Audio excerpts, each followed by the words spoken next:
So we will get started.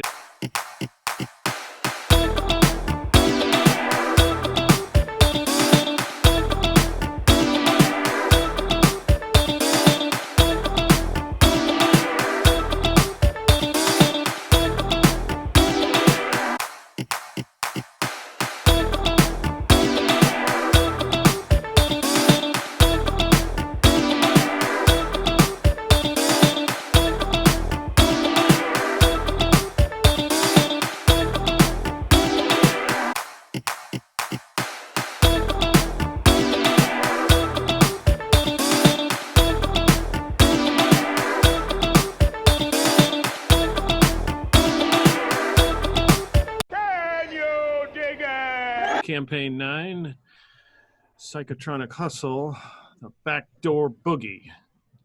And this is the first session. We begin in the Helena Evo sector in the herd system on the planet Nur, which is a robot theocracy.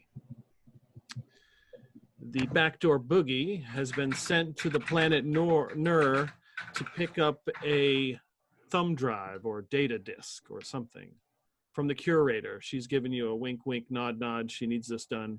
So you guys have decided to go there to pick this up. So as we look at the planet, we notice that it is 90% machines, all robots moving about.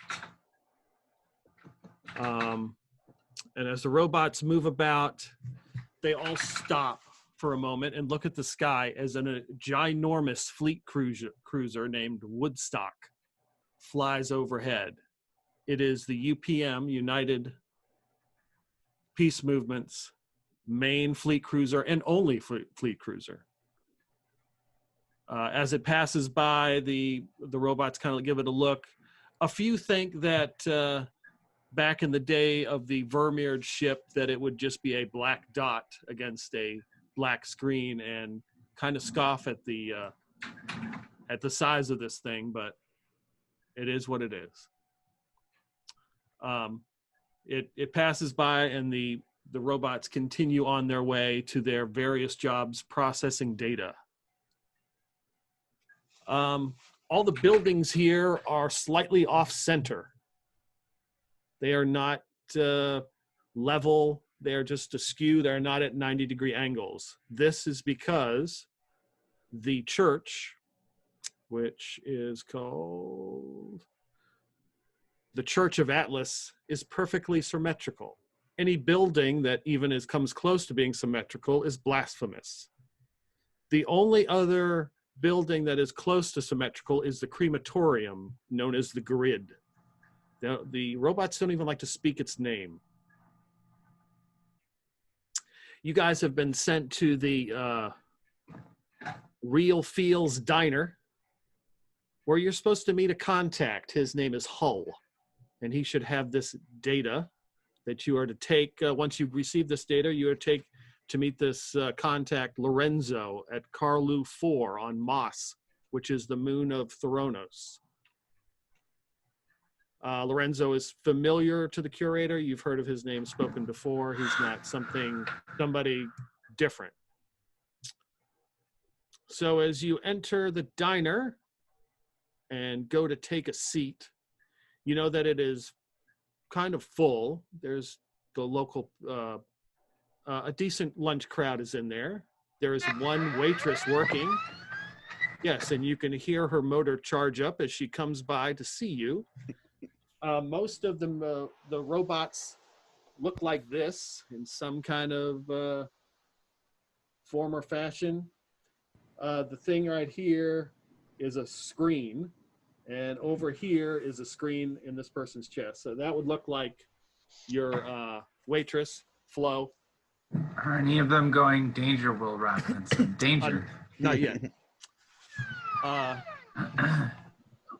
She kind of walks over, and the screen is all black and white, and you can see a woman's face. And she says, would you like a seat over there? And she points, and there is a table. And next to this table are 3 rat people.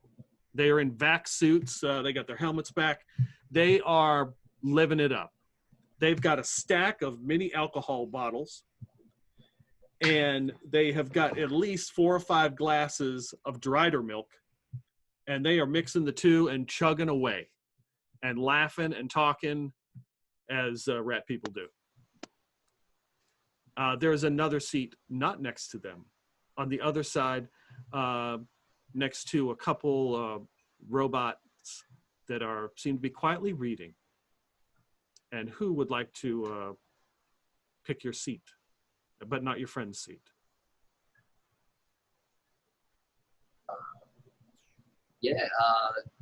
Betty perks up, says, yeah, love, just over there. We'll sit next to those rat people. It's all good. You sure, doll? Yeah, babe, we're good. Okay. And she just kind of walks over there and, puts out some silverware. And you hear one of the rat guys, hey, can we get some more Drider milk over here? I need more. I've already drank enough. I'm on my 4th bottle. There's only so many chunks. Can I get more chunks? And she's like, yeah. And she has you guys all sit down. So if you want to go around the table and give a quick introduction of who you are and your reason for living, or what your favorite things are to do, I don't care. All right, so Betty. I'll go first. You're gonna see Peg Leg Jim. He's about 6 foot tall, average white redneck looking guy. He's wearing blue overalls and a green plaid shirt underneath. Obviously, as per the name, he has a peg leg. However, he opted to use a monkey wrench as a peg leg instead of an actual wooden leg. He says, God damn it, after just about everything that he says. It's almost like a force of habit type deal. Like, even when he's not trying to, he just, God damn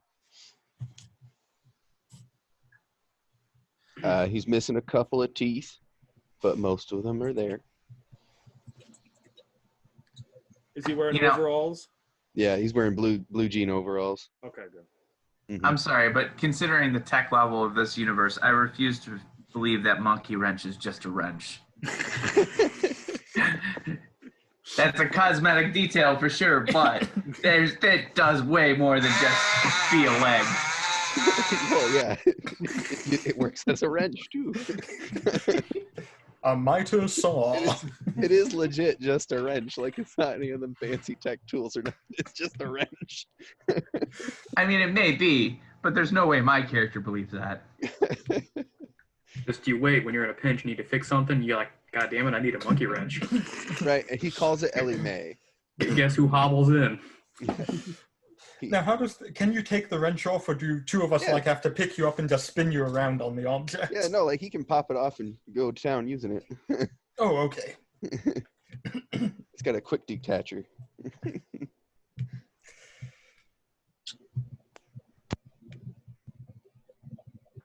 All right. Well, I'll go next. I'm Hailcraith Jute, which Mike, you're muted, I think. My native No, he's talking. I can hear him. Yeah, I can hear him. no. Yeah, I can hear him. I can't hear anything now. Uh-oh. Peter, I think you muted him. Uh-oh, I think I fucked you up.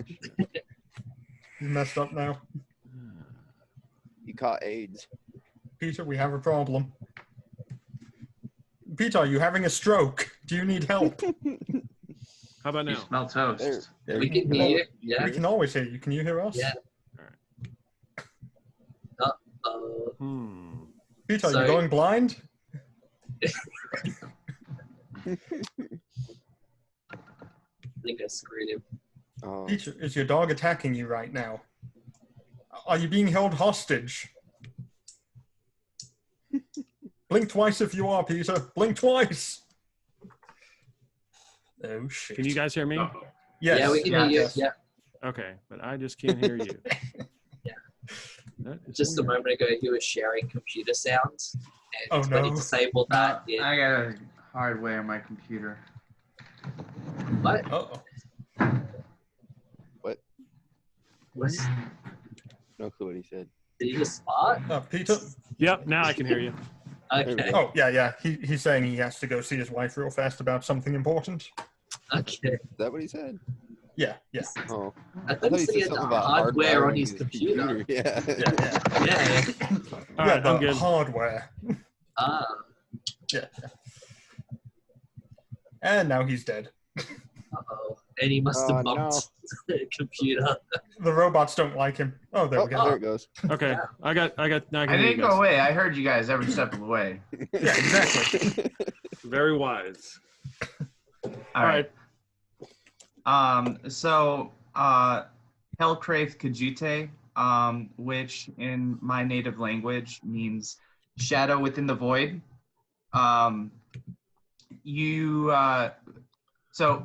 Basically, I'm a very a humanoid appearance, 2 arms, 2 legs, but very short, probably no more than 4.5 feet tall, but almost as wide, very, very stocky. But instead of flesh, I have a chitinous black and gray exoskeleton. And instead of like normal eyes, I have these almost compound looking eyes, that 3 of them that don't move and are actually also made of like the same stone chitinous material as the rest of my body. I'm actually a silicon-based life form. So I'm also wearing a atmosphere suit because my normal breathable atmosphere is sulfuric acid kind of based. And I drink ammonia instead of water. And with acid for blood, obviously.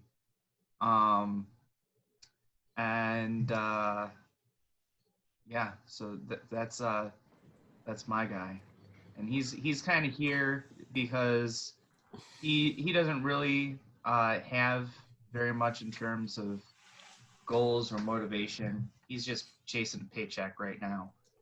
He's hopped around from job to job, never really been satisfied, and also had some issues with previous employers, especially being a former union boss. So that's my guy's intro. Oh, you were a union boss. I'm sorry. Oh, also, in order to hear me, I have to have a voice modulator because my normal voice is kind of infrasound. So while I can hear all of you very clearly, if I were just to speak without the modulator, you wouldn't even notice that sound is coming out of my mouth. Okay, that's cool. Yeah, I'll go next. So I am Karis, and I am a 6'8" star elf, or should I say, to be exact, a Skaith, which is a cousin. They're very nice. And I have, of course, the elf ears, silver freckles, light blue eyes, and I'm here mostly because after things went down in Shuritz, I just kind of followed Betty here. She came here, and I'm like, okay, yeah, sure. Nothing else for me to do here. And I left. All right, so I'll go. So I'm Betty Bombardment. Here's a picture of me. Can you see it? Oh, yeah. Yeah, that's Betty Oh, Bombardment. that's a hell of a likeness. Yep. I just got to pull my shirt down a little, you know. Anyways, I come from a place, well, we call it Dazzle. It's L689 in the System of Bird, I'm pretty sure. We call it night sweats, but not that kind of night sweats. And I found the UPM, and they hired us for, I don't know, some peacekeeping, which really just meant killing a bunch of people. And then the UPM sort of turned on everyone, and that's when I met Karis. Is that how you say it? Yeah, Karis. Karis. I'm just going to call you Betty would call you Kaza. How about that? So Kaza, yeah, that's where we met him, and we're just we've been following, I don't know, mercs, like just trying to follow paychecks, like Howcraft, and yeah, just collecting bounties along the way, and now we're definitely just security, but not because Peg Leg doesn't know any different. Yeah, he doesn't know any different. He's completely oblivious. We just showed up one day on his doorstep and like, yep, we're here. He's all, oh, hell yeah, god damn it. God damn it. Gosh dang it. Yeah. All right. My guy is, as I changed my name, Aberrant Titalis. He's human. He's a expert technician. So grew up on Sindum, kind of in the ghetto, the nameless bog, in the shadow of the larger cities. So he's just kind of always been a technician, fixing things. Always had an affinity to it.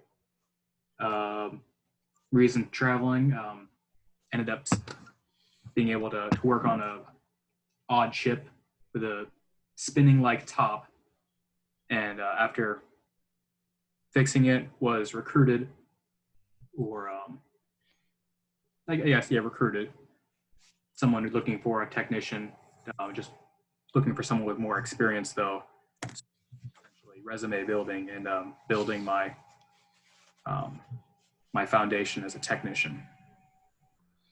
So kind of a skinnier, 5.5 foot tall human, kind of lanky, always fidgeting with little gadgets and stuff and trying to fix stuff. Now, I just want to make sure you're perfectly aware this is an unpaid internship.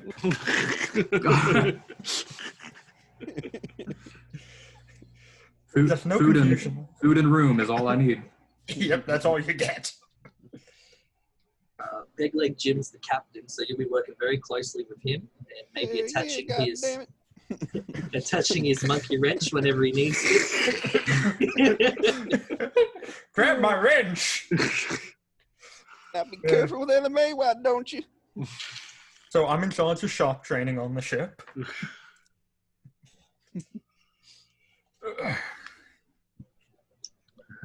Let's see. I found a picture of Peg Leg Jim in Essence, but I can't figure out how to share it into Zoom. If you hover over the thing where it says like chat, share, participants, all that kind of stuff, just press share. And then whatever screen you've got it on, it should pop up. For my character, do you guys remember Ram Man from He-Man? Mm. Yes. Yeah. Okay. Imagine him mixed with a xenomorph. Oh boy. Does he have a little 8-inch warrior of himself come out of his mouth? No, because he doesn't eat flesh. He eats silicon. Usually in an ammonia solution. So he doesn't need any teeth or mouth parts at all. Oh, I'm sorry to hear that. Okay, so when you guys arrived, you obviously parked the ship at a UPM docking station. How did you get here? Did you walk or did you drive your Ford? Peg Leg Jim definitely drove the F-150. Okay, pickup truck. All right. Is it big enough for all of us? I mean, it's got a pickup truck bed. Yeah. Yeah, is that legal on this planet? It's got. So what? It's a regular cab, so it's just got the bench seat in the front. So maybe 3 in the front and everybody else in the box. Well, I probably met you guys here separate. Yeah. So I would have actually probably just walked here. We picked you up on the way through. So Flo comes back. There's one cook and one waitress. What do y'all want to start with? Oh, I have me a Hep Blue Ribbon. Okay. We've got plenty of synthetic meats. No, Pabst Blue Ribbon is beer. We'll work on that. All right. I'll just go with whatever the most tender meats. Do you have any heat stones? No. Is that like Pabst Blue Ribbon? No. Shame. What about ammonia? She just looks back We at the probably cook. got some bleach. Yeah, I got some. We got them. Yeah, okay. Bleach and ammonia for fun. I'll have a glass of ammonia. Lovely. Maybe, I don't know, frothy or a tinny or a cab sav, whatever you got, love. Okay. Yep. I'll just have some Billy. So she kind of looks at all of you and then walks back over and, puts in your order. The rat guys are sucking down this Drider milk, chomping on their chunks, pouring in their little tiny alcohol bottles into it. She brings them some kind of meat or food, and this one guy kind of reaches in his pocket and pulls out a bottle. He starts pouring it all over it, and you get the strong whiff of formaldehyde. And he just starts chomping away, eating it. Like sriracha. That's right. So she comes back with anything close to what your drinks are. She had some idea. As she's standing there, the cook kind of looks over at her, and he's got his head is kind of like a screen too, and the screen starts to when it flips back and starts playing the Golden Girls. Nice. Oh, hell, this is my favorite show. Don't you say that about just about every show you watch? Well, I mean, we only had like 3 stations, so. So at that point, the door opens and a human walks in. He's wearing just regular work attire. I mean, like a jumpsuit. He's got a big grin on his face. And he just comes in. He walks over. He looks at all of you, and he grabs a chair and scrapes it across the floor and sits it down. He's like, "Hey, how's it going?" Well, how'd it do? Who might you be, goddammit? Well, I bet you're looking for this. And he reaches in a pocket and drops the data stick right on the table. Bet you're looking for that, aren't you? I don't know. I don't know what that is. Yeah, you know what that is? I ain't never seen shit like that before. Lorenzo, I take it? Aren't you Lorenzo? We're looking for Hull. Yeah, you are. I bet you are looking for Hull, honey. Yep. But hey, I got plenty of money. I'm about ready to get off this rock. Where are you headed? Anywhere but here. This is a place that's a dump. I hate this place. You should have seen it down there. I work at the grid. You know what that is? No. Yeah. Well, it's when they take these stupid machines here and they bring them down because when they're rendered useless or whatever, and they bring them down there and they put them in the smelter and melt them down. But you should have seen this last one. Most of them, they don't make any noise. But this one, we even, after we had taken his, and he points to the data stick, his whatever, essence or whatever crap, he had like some kind of echoes in there and he was crying and moaning. His body was just melting away. And so was it your job to dispose of the robots? Oh yeah, I melt them down to nothing.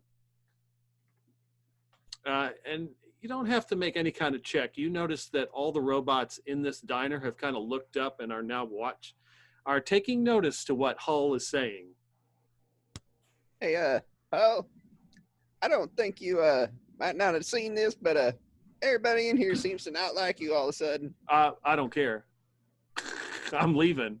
I really don't care if they don't like me anymore. Have you ever worked on a planet with all machines? I've been working here Anyway, for this some thing time. It is not pleasant. This thing was screaming and crying. Something about it hadn't finished its job yet, and it was out to it didn't fulfill what it was supposed to do. I don't know. I hadn't seen this. It wasn't like any of these machines here. This was something a little bit different. He walked with a kind of a weird walk. I think I smelled mint on him when I was melting him down, but I smell all kinds of stuff. My nose probably shot to hell anyway. What are we having? We getting drinks?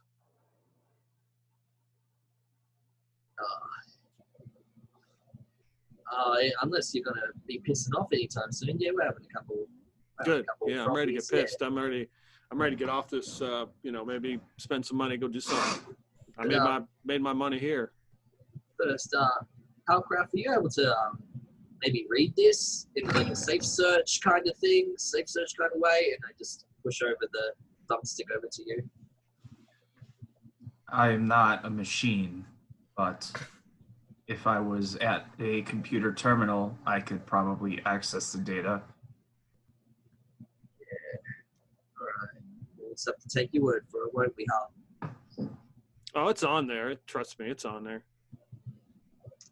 It's on there. Some of them get uploaded, some of them just sit there. Some of them I just push the button and they're gone. Not this guy. He was supposed to be gone, but hey, here he is right here. I should have supposed to wipe him out, but hey, get paid enough, Right. I'll take the data flash drive thing and I'll put it in my pouch for safekeeping. As we look around the room, do any of them look like they're trying to signal somebody, like trying to get the authorities or something like that? You notice that two who are reading quietly have gotten up and left. FBI agents. Flo comes over. The Golden Girls are still playing on her screen. She got her light like flashes, and she's like, she gives kind of a sigh as she kind of looks over at Hull. Is there anything you want, dear? He's like, yeah, just bring me something, just whatever you got back, something with alcohol in it. I need it. And she just kind of walks away. You can tell in her walk she's kind of a little bit disgusted. Well, figured out how to share the picture. I think. We're watching hentai hamsters. Hell yeah, goddammit. Is the flask included? Oh yeah. Well, no. Okay. It's probably tucked in like the back of his overalls. He's just kind of. Well, he's got two flasks there. He's got the one he's holding, and he's just got seen another the one one in in the pocket. It's tobacco. Did your folks take that picture of you, Isaiah, or did someone else? Oh, you bet. Mm-hmm. How do I stop sharing now? You just close the picture. Just close it.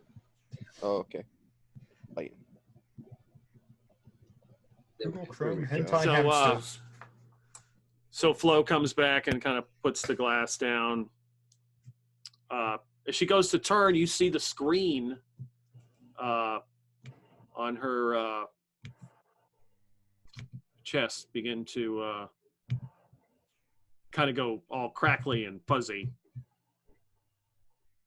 Let me know if you hear this. We will interrupt your regularly scheduled program of the Golden Girls to bring you this important message from Lausanne. This is Stanley Mann. I'm here at on Sindum in the walled city, and with Lausanne, and a very important announcement coming from the ICAAOS.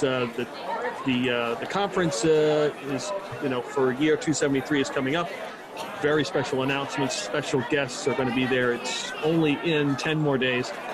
And we have a special announcement from Sindhu Industries. And without any further ado, their speaker. Yeah, here he is. Quiet. Keep it down. Here he is. Yeah, glad y'all could show up. Yeah, this is Dr. Jagger Fells, and I'm here, with Sindhu Industries. And so I want to say that got a big announcement coming up. So the thing we've been working on. It's called the Lennox Project. I don't know if you know, but Sindum is it's dying. It's the planet's dying. I don't know if any of you have care to notice because you're all too busy with other crap that's not important. But it's important to me. So listen. So anyway, this project this is able to restore some of the stuff we've been losing, like trees and grass and things, and restore the planet to how it's supposed to be. So this is a big deal, kind of a big deal. So yeah, I'm going to be talking about this at that stupid conference you have, and tell you all about it. So anyway, I guess I got to take questions. Unfortunately, okay. Dr. Fells, Dr. Fells. Outstanding announcement. Is there any chance that the Lennox Project can be used maybe on a planet like Boris, who is a terraform failure, or anything? No, hold on. Slow down there, big guy. So, we don't want to rush this out, and bad things happen to people. Besides, research takes a lot of money. Yeah, right. And as long as if they got plenty of money, then maybe we might be able to help them out or something. Anyway, I don't want freak things to happen, and then you'll all be suing me. So, yeah. Anyway, next question. Dr. Fells, it's been 5 years since you have come to Sindum. This is the first we have seen you. Can you elaborate? You came from L593. Do you have anything to say about that? All the trials and everything were classified, and we never got access. Yeah, well, I'll tell you, L593 is a death trap. You can't go there. Your ship will like burst into flames in the atmosphere, and if you make it to the planet, you'll instantly die. I mean, I look at all of you, you'll all be dead. So you won't make it. I barely, as you can see my face, it's all messed up. I barely made it out alive. So yeah, you can't go there. It's a wasteland.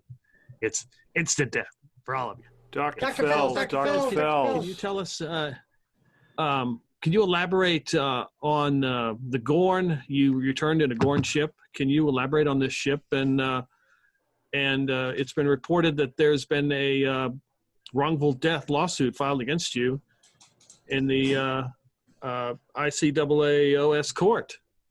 Well, I tell you, it's a load of crap. So yeah, the Gorn, I don't know how they ended up there, but they all died tragically. It was sad. I was torn up about it, but I had to use their crappy ship to get back. Barely made it, but I got back here. So that's good. Anyway, so that's all the questions I'm going to ask. That's about as much as I can stand to you bunch. So Dr. Fells, do you have anything to say about your former colleagues? You can't. Remember, you read the thing before you showed up to this press conference. You can't speak the name, right? They got what they deserved. That's all I'm saying. They got what they deserved. You're an asshole. And I'm glad they got it. Turn to your regularly scheduled program. Stunned, I am. Just a minute, Blanche. Are you trying to tell us that you are stunned? Thank God the Golden Girls back on. Back to the Golden Girls. Sounds like the Gorn committed suicide. Linux project might be a little interesting, but we'll see what happens. I don't think we'll be able to ever defeat Microsoft. So one of the rat people comes over, because your table's right next to, he looks over at Halrith. Is that your name, right? Halcraith. Hey, what you drinking there? It's not dried milk. It's ammonia. It's ammonia. And at that point, a specialized straw pops out of his helmet, lowers itself into the drink, since he's in an atmosphere suit. He just turns around to his buddies. He's drinking fucking ammonia through a fucking straw. Look at this. And they all turn around and look. Oh, my God. That's some weird shit. This is normal where I'm from. It ain't normal where we're from. You want some formaldehyde? You might like that. I got plenty of bottles. No, I do not think I would enjoy formaldehyde. Oh, it goes good on everything. Oh, hell, I give it a swig. All right, so yeah, he grabs a bottle of formaldehyde, pours some in like in a used cup that used to have Drider milk in it, and hands it to you. He takes it like a shot. There you go. Roll a con save. Rest in peace, peg leg. Oh yeah, so I guess we get to do Character deaths. character death. Alright, have you got Die Hard? Because you don't automatically stabilize. So, So give me a D20. Is it a D20 roll for saves? Yes. Yeah, D20 roll. Physical save. That's an 8. Yeah, it's pretty rough, man. It's pretty rough. I don't know what the hell that shit is. Ain't Well- nice. I mean, he told you what it was, peg leg. He said it was formaldehyde. Oh, shit, you're right. I start patting him on the back. God damn. I don't understand why you would drink something that's biologically incompatible with your... I don't know what half those words you just said mean. so you bloody glass. Have you guys met Hull here? He's our new friend, I think. Yeah, I am. Definitely. I'm definitely your friend. All right. Well, we might have to leave you here with the with these. I don't know. Were they galahs? I don't know. One of them. Because we're gonna piss off. Yeah, unless you got a whole lot of money. Then What, we you can got a take ship? with us. You got a ship? I wouldn't mind going somewhere. Sure. Well, how much money you got? I got paid. Well, how much? Well, how much is your trip? You got room? Depends on how far we're going. Make me an offer. 100 credits. Make it 250 and you got a deal. You got any booze on this ship? Oh, hell yeah. Okay, make it 300. I get all I can drink. That sounds like a fair deal. All right. I hope you're okay with corn whiskey. He pulls Spit out in a your pad hands and and shake on it. transfers the money to you. Isaiah, you sound just like Scooter from Borderlands 2. That was the See, plan. that's who I imagine. Yeah. Yeah, that was the plan. Catch a ride.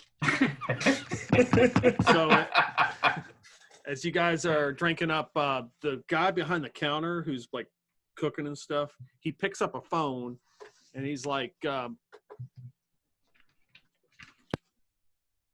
is anybody here named Ratto or something? Rat something with a, and all the rat just kind of people look up. He's like, hold on, right over here. He picks up, leans over, picks up the phone, and then he hands it back to him. Pack up your stuff, fellas. We got to go. Rizzo's dead. Apparently some merc shot him. They wanted a blood feud. They're going to get one. Oh, So no, he's not Rizzo. Yeah, Rizzo's dead. So they start collecting all their stuff, like empty bottles and everything, and they start heading out the door. See ya, yeah, bloody chooks. Hey, did you kill anyone named Rizzo recently? I don't know about that. I forget their names when they're missing a head, you know. That Little certainly hard does to complicate identify things. him. Certainly complicates things. I don't know. Maybe you made him forget your name with your bloody weird psychic mojo stuff, you know? Oh, it's not that weird. It's perfectly reasonable. Well, I don't see anything else holding us here except our tabs. He's gonna slam back the rest of whatever beer he had. Should we get to it?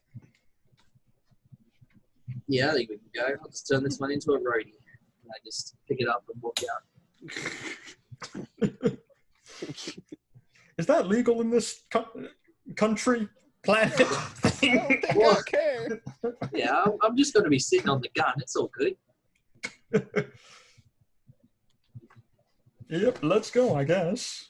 So you head out to the traffic of the robots moving back and forth along the street with the vehicle parked up on the curb. There is a robot standing there. You can hear the noise of some sort of paper printing. And there is a UPM soldier standing there. He is human. He's just wearing like a light blue jumpsuit with a helmet. Is this yours? Depends on what you're printing on that there thing. Yeah, this is a parking violation. You really can't park here with that. Oh, I'm sorry. We're from off-world, and we didn't really Yeah, know. no shit. I mean, I thought we told you not to do that, but I don't remember seeing no notification of like how things like Yeah, I see no parking signs anywhere. Bloody copper.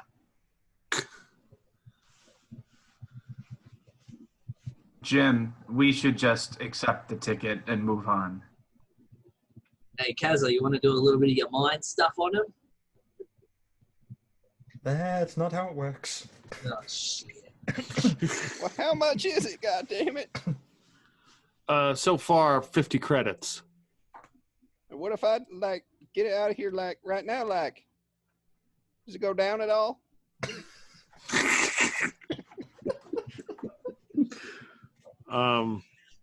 No. Could you help a fellow Homo sapien out? All right. Blatant racism everywhere. Okay, let's see. What kind of skill check is that? I think it's talk in this game. Yeah, it'll be talk. So give me a talk roll. All right. He'll- What do I roll for those skill checks?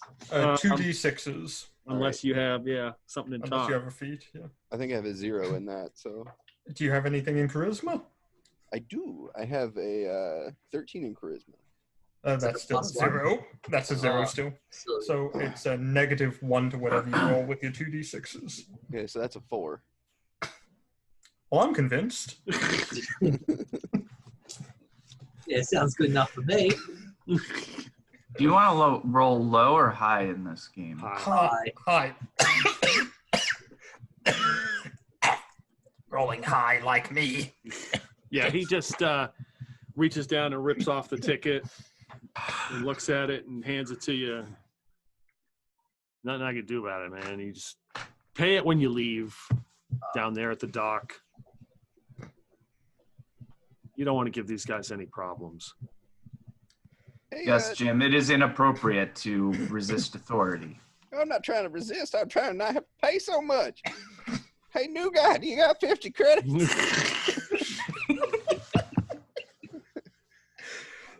Like when you take the new guy out drinking and then you make him pay for everything. No, I don't have 50 credits. I got something else for him. And he walks over and starts pissing on the droid that just printed off the ticket. Oh, hell Oh no. boy. This is not going to This is end going well. horribly wrong. Let's just leave him. Everybody in the truck. Yep. Officer, Hey, we Jim are not Thompson with him, starts it. nor do we endorse any of the actions he is taking. Peg Leg Jim like reaches up to the visor to like, you know how like people hide their keys in the visor? Only when he pulls it down, just a screwdriver falls out and he jams the screwdriver in the ignition. Got the master key. All right, so Hell you yeah. fire up the truck. Hall just kind of looks. He looks and see the leaving, and he tries to jump to get in the truck. Oh dear. See how good I can roll here. Are you just like turning and burning, like turning on going? Yeah, straight up dropping the clutch. He just pissed on a cop. We don't need this guy. I will say, I come from because I'm a silicon-based life form. I'm mostly made out of rock, and I come from a planet that has twice normal gravity. So I weigh like 1,200 pounds. An F-150 with F-250 springs in the back. You'll be fine. I didn't know this was a lowrider. It's supposed to be lifted. This is why I was walking. Every step you take, like there's a crack in the cement and shit. All right. He goes to. Let's see. He'll be fine, I'm sure. He jumps and grabs, like holds on to the bumper since it's kind of sagging down. He's able to put one foot on there, and he's kind of holding on as the truck takes off. You hear a couple people behind you as whoever's in the back of the cab. It would probably be I'm going to say it, your name's Mike. Your name, guy's wrong. Hail Craith. No. Hail like hailstorm, and then Craith. Like Hail crate. Craith would probably be in the back, and I don't know who else. I'll take back. Okay. You see two I get a better droids just running. You see two Well, droids. Well, help assist with the law. And Peg Leg Jim starts swerving.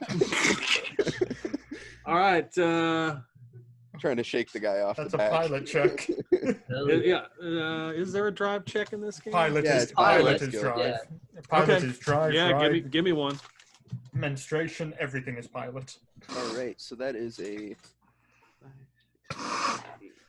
9, 10 total. Okay. That should be pretty easy. Yeah, because if you got a pilot 1, you got a +1 to your roll, right? Yeah, Meanwhile- plus your dexterity. Yeah. Meanwhile, Hail Craith is he looks at Hull, and then he looks at the robots, and he once again yells, "We do not endorse the actions of this human, nor are we going to intervene in any way." Like Yeah, I'm trying to shake him off the truck. So he's hanging on. You have you've managed to avoid the robots, like not hitting them. They just kind of move out of the way, and you manage. He's like, "Yeah, come on, get me. How you like this?" He pulls down his pants to moon them. So you add your Dex mod 2 to this, I guess. What's Dex goes to your pilot mod, yes. Yeah, so what's my Dex if I'm a 16? I haven't figured out the Plus numbers. 1. +1, so that's an 11 actually. And Okay.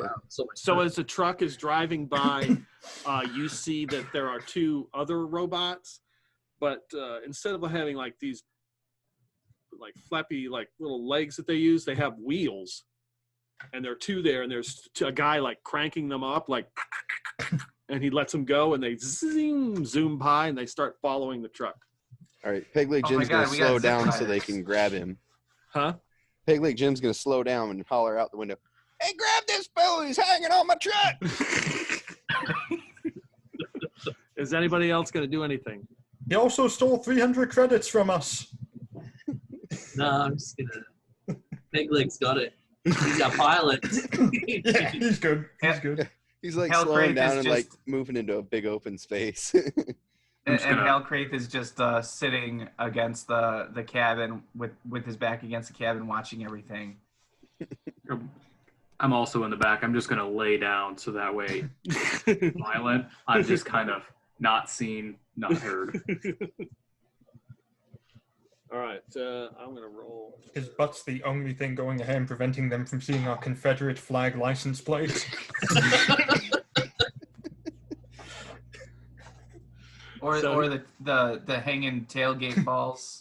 Right. Truck nuts. Yeah. The fuzzy dice over the... So give me another pilot check. That is a 14. That's like... Yeah, he's like he's still holding on. He scrapes against the bottom. He's still holding on. You manage to avoid these robots. They do not hit you. You swerve into the docking station. There's another ship in there along with your ship. There's now 4 UPM soldiers there in their light blue jumpsuits, kind of looking around, trying to figure out what the hell's going on as your truck comes speeding into the docking area. They're trying to like flag you down, to slow you down. UPM guys, grab this fool! Which one? The one hanging off the back of the goddamn truck, goddamn. Gosh dang it! So so Hull scoots up his pants and takes off, like running across the dock. The UPM soldiers start following, chasing after him. The robots kind of peel off the one and like with the tire, like pulls up next to you, and he's like, "Name, sir?" Oh, Peg Leg Jim, goddamn it! I was trying to shake that fool off for you guys. I even tried to slow it down so you could grab him. Is he an associate of yours? No, he's just some jackass we met at the bar. Some drunk guy. Some drunk at the bar, that's all. The total length of time that we have known him can be measured in minutes. Yeah, we were just trying to get rid of him. He wouldn't fall off the back of the goddamn truck. Dead set.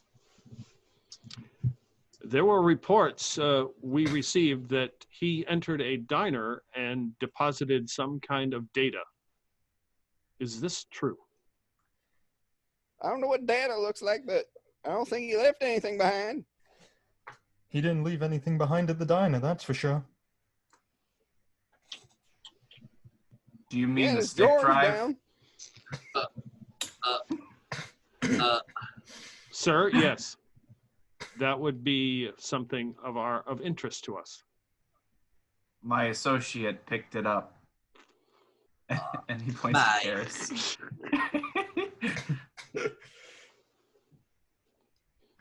We're right by the ship, correct? What? Where are we located? Yeah, like you're like. I'm going to try to do this just for Brendan's sake. You're like 30 meters from the ship. 30 what? 30 meters.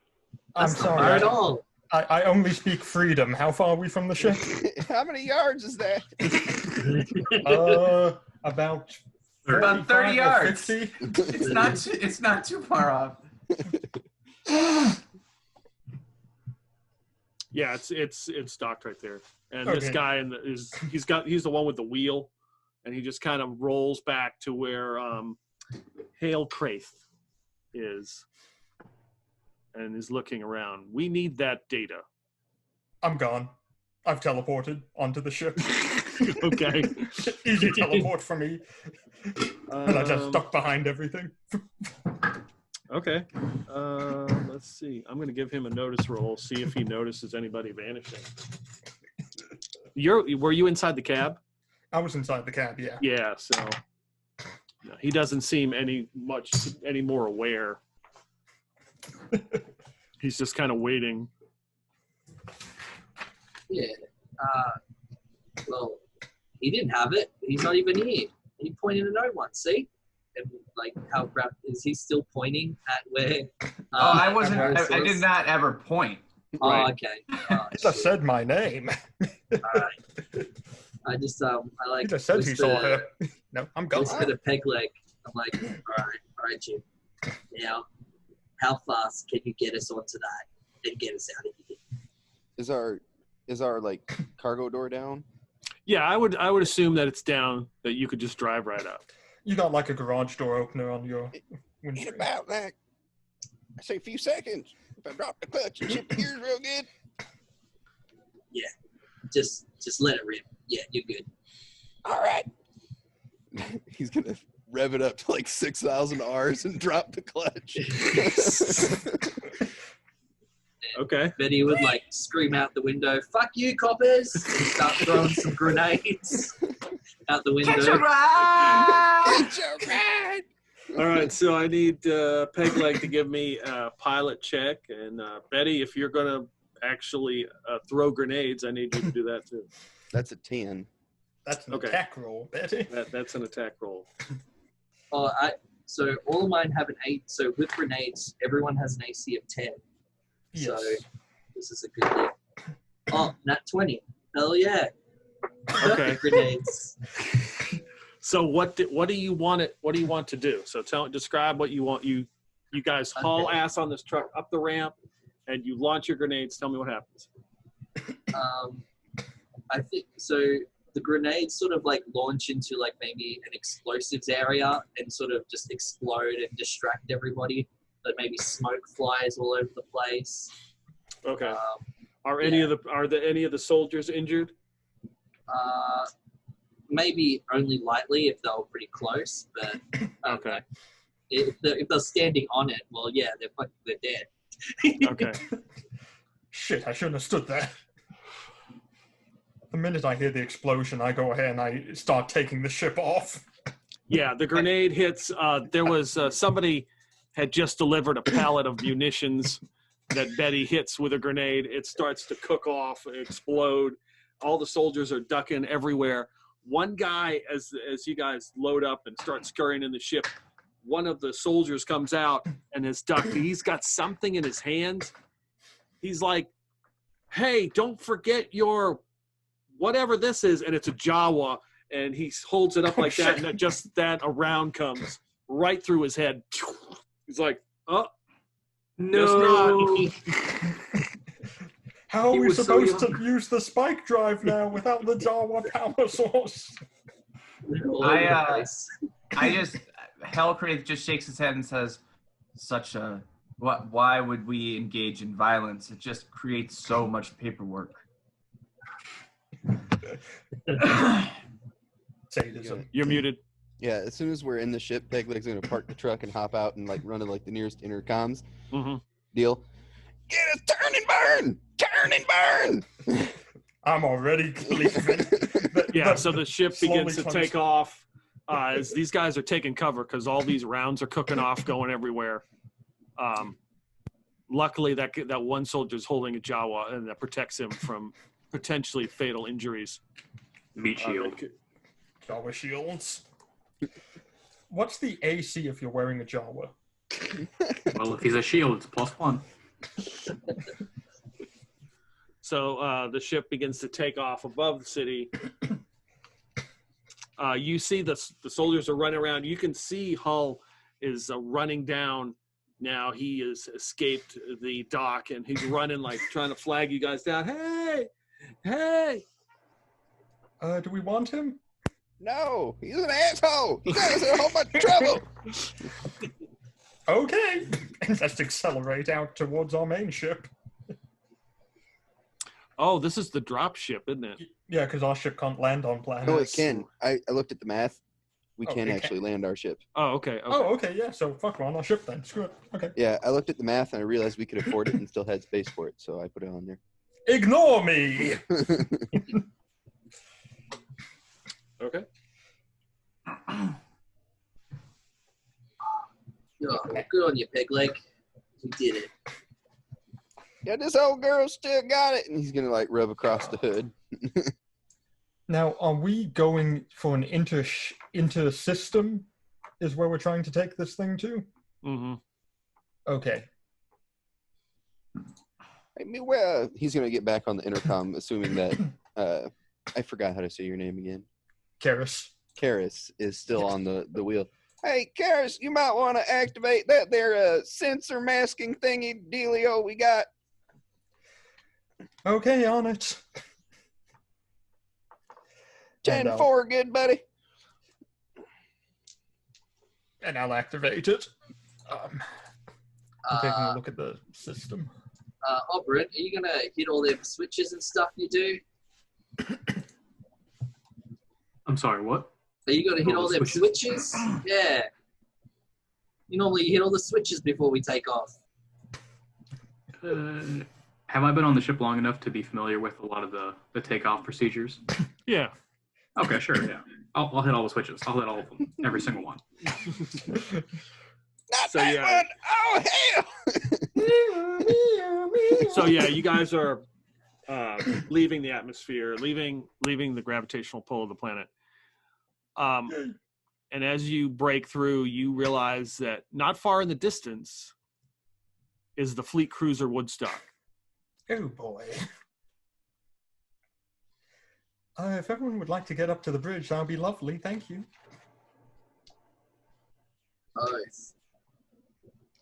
You guys had any dealings with them? Muted. Oh, not that I know of. I am unfamiliar with this. But it's a big-ass ship. No, but we did just have a bunch of grenades go off by some of their soldiers. They might be a bit upset. Yeah, but they didn't send any planetary defenses off at us. I think that's because we took off too quickly for them to mobilize, but they do have a ship sitting here. Well, we got our sensor mask thing on. Hopefully that does the trick. We'll just play like jive turkeys and just cruise right along. What's the sensor mask do? It makes us appear to be a different ship until we get within visual range. Yeah. So Okay. like we're disguised as like just like a boring ass cargo ship. Just happens to be on the exact same trajectory as the ship that blasted Yeah. its way out of Mos Eisley's. Literally like a floating box with engines is what we're disguised as. Yeah.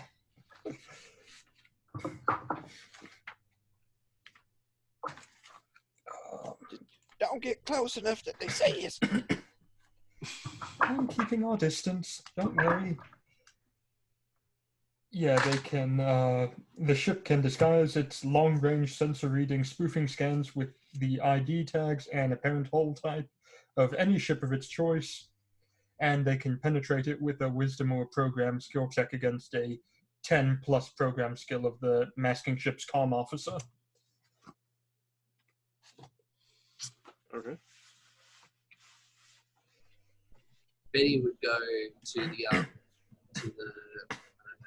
to the smuggling part of the place and go get some roadies for everyone, and I'd even go find some ammonia for Halcraft. You're getting what?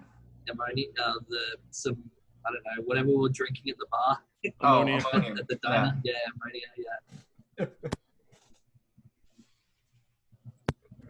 Well, thank you kindly, Betty. Yeah.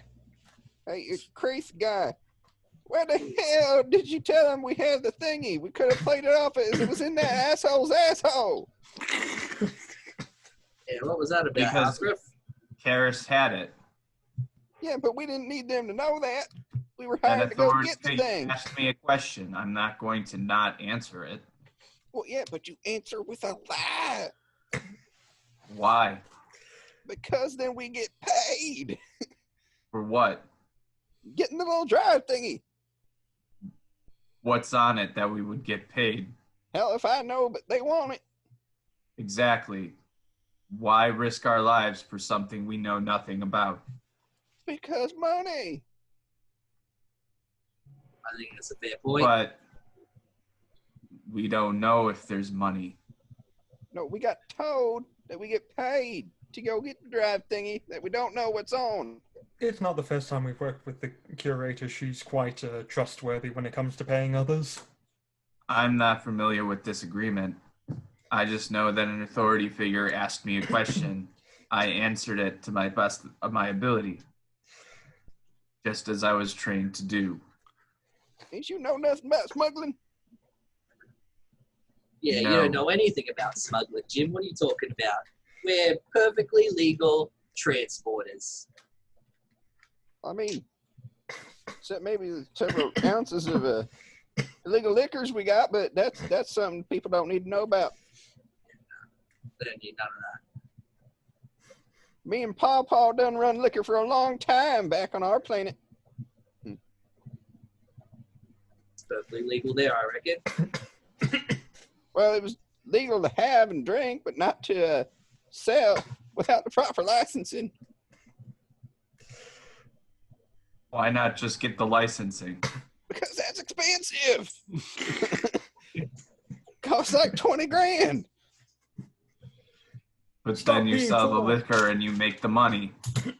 Exactly. And you get to skip the other bits.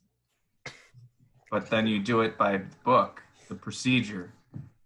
No, if you skip the other bits, you get more money. Why would you go get the other bits if you can get more money? Because Also, let's rules not- are important. Oh no, he's a Democrat. Oh, boy. You know, we just got along fine with all these newfangled rules all the time. Now, can you read this for us, Halcraft? I have no idea. how to look at this thing. And I just, I take it out of my Kazza, pocket. Yeah, thank you. Thanks, Kazza. I know what you're thinking. Yeah. Well, I'll take it. I'll go to the nearest computer terminal that has the proper dongle that it'll fit into. Make sure it's a safe search. Last time we plugged one of those things in, oh boy, this ship had a hard time. All them viruses. They said that this held the soul of some person in it or some robot. Is it a good idea to let that out inside of our ship to run wild? Well, if you put it someone inside who screamed. You put it in like, I don't know, one of those virus things, those vaults or whatever. It should be able to get rid of it, right? Shouldn't we just get a comm pad and then let's not hook it up to the network? Don't go onto the Wi-Fi. Well, I guess so. Yeah, anyone got one of those air pads? Pull out data slab. It's at this point that your communication light begins to blink. Uh-oh. Who do we put as the comm officer?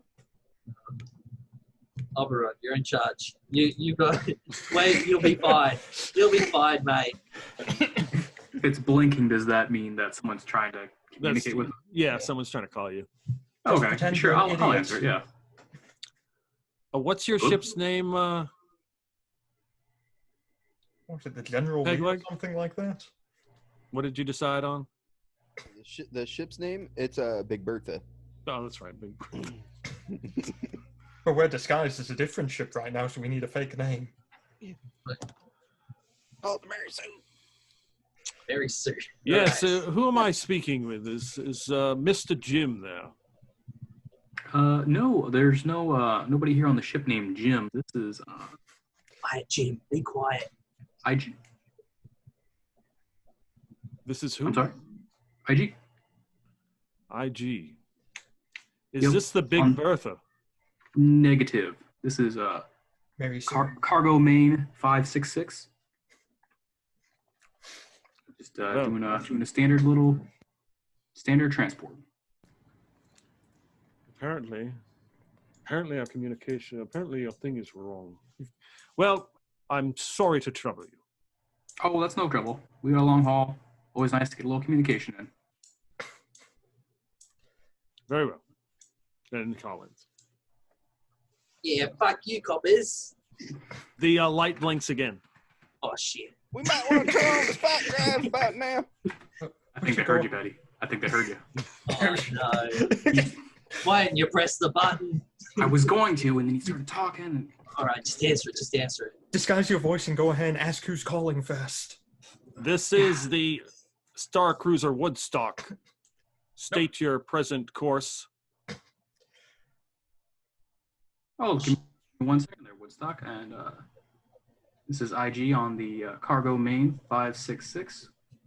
We are currently heading over to Jukarata.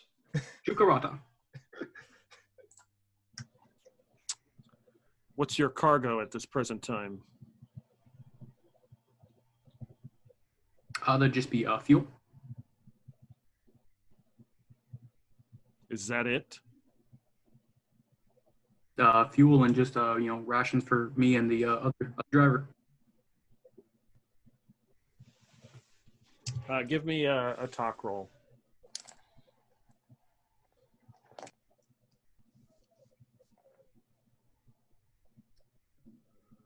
Four.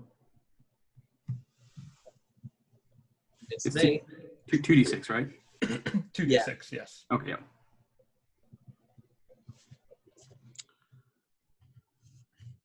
IG, standby in current course for confirmation to proceed. Thank you. Roger that, Woodstock. Jim's got his hand on the spike drive lever.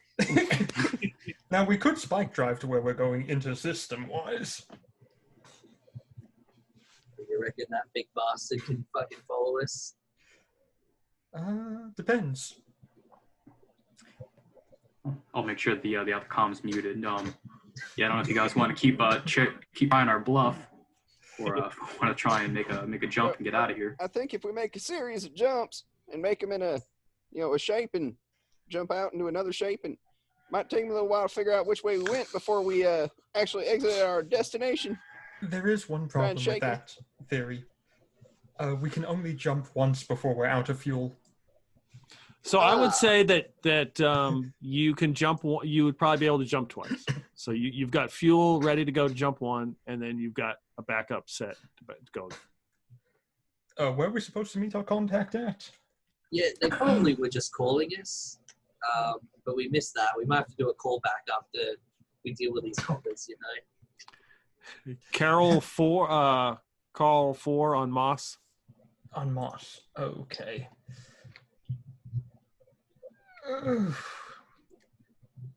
It's Thronos. It's in the same system.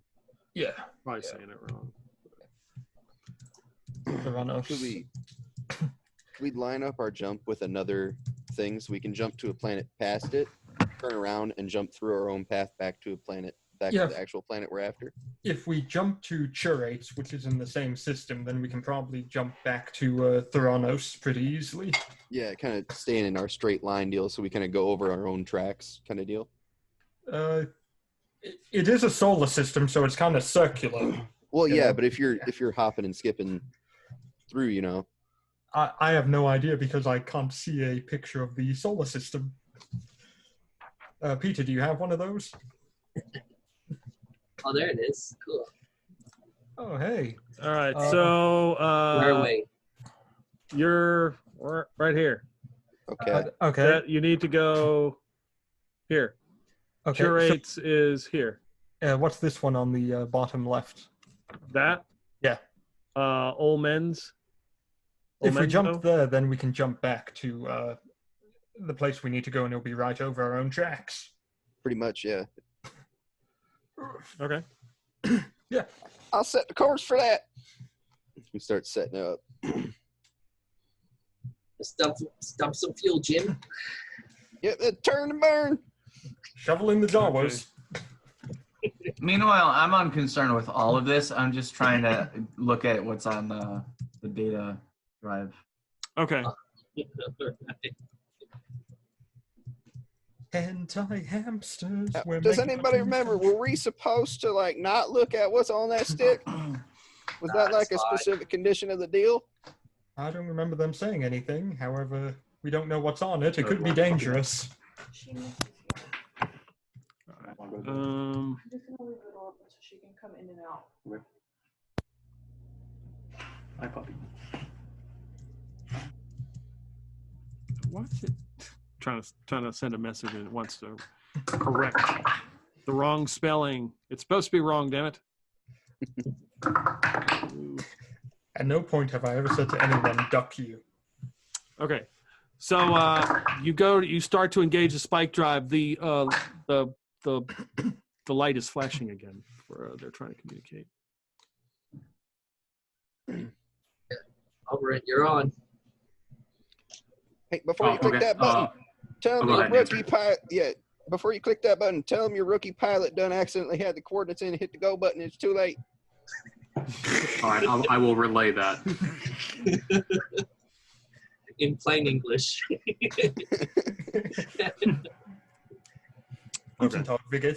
I will refrain from adding the goddamn it at the end. God damn it. Yeah, after everything my character says, just assume that there's a goddamn it afterwards. It's like a mannerism. I forget to do it sometimes. Oh, I always hear it. Right? Whether you say it or not, I hear it. He's schizophrenic.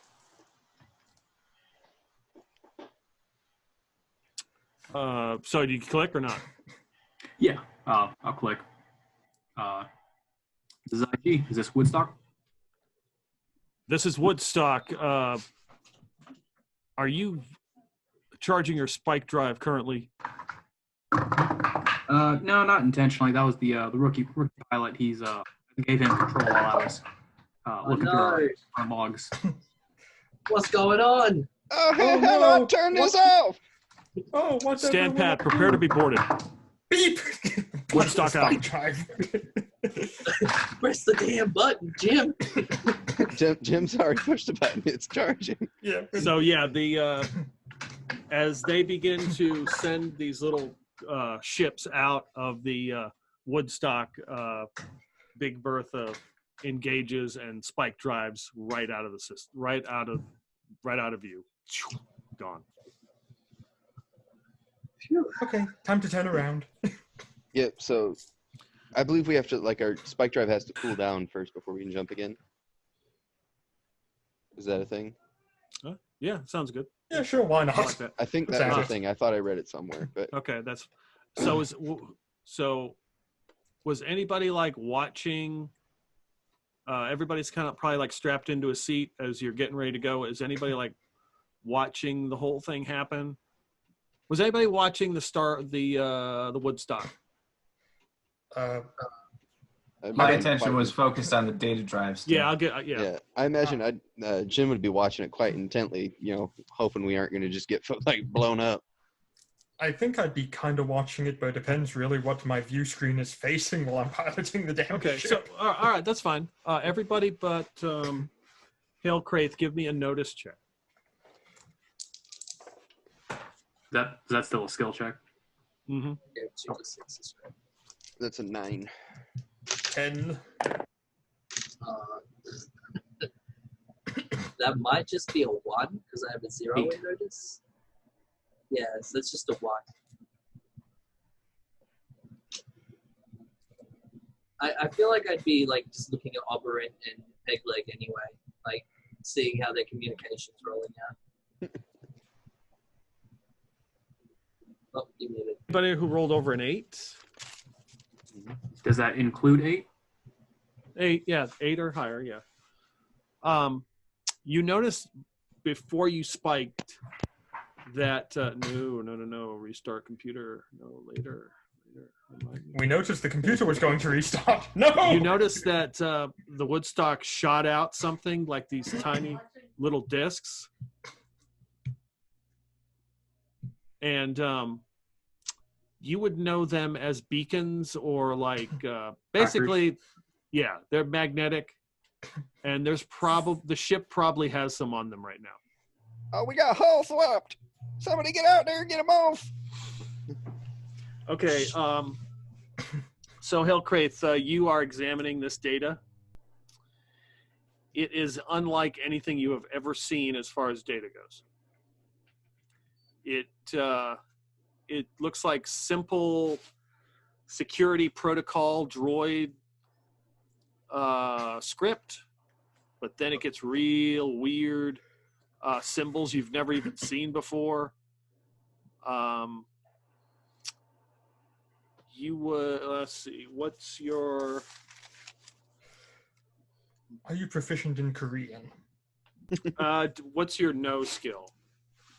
No. Yeah, I don't know. No or It's your- I take no or program. I have proficiency in administrator or administer, sneak for some reason, and work. Okay.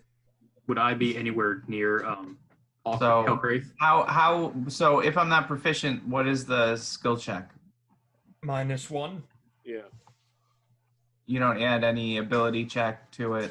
Oh, it depends on what if it's it might be intelligence, it might be wisdom, whatever those are as well for the bonuses. If it's no, would it be intelligence? Because I have a +1 in my intelligence. I think no is intelligence, yes. Then it'd be +0. Yep, +0. Okay, so it's 2d6, just a 2d6. Yep. Yeah, 3. Okay. It's an encrypted message from the Golden Girls.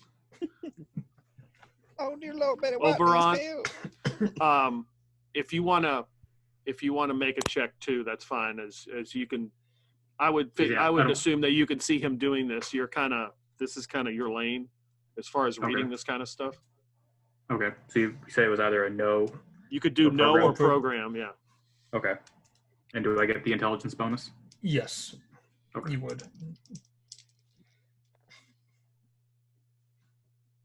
9. Yeah, you definitely discern this is like some kind of security protocol. It is mixed with what you would maybe guess would be what they would use for replicants.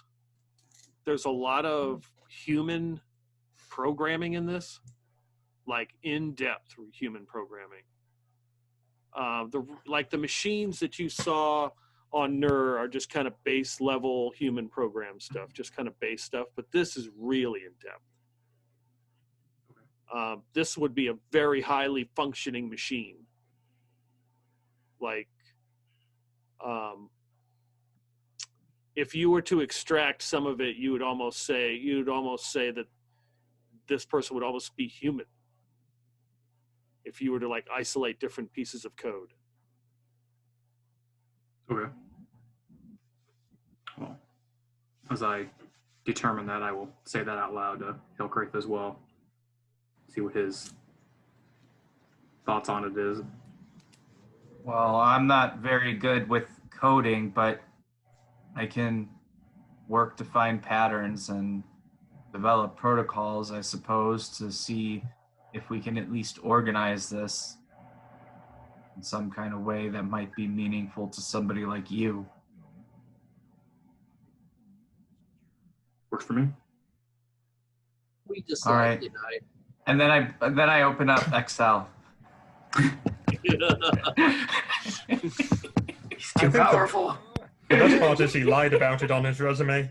Let's find ship's something crashing. big for us to hide behind while me and Betty go outside and knock off all them little sumbitches they done stuck in our fucking ship. Okay, Goddamn.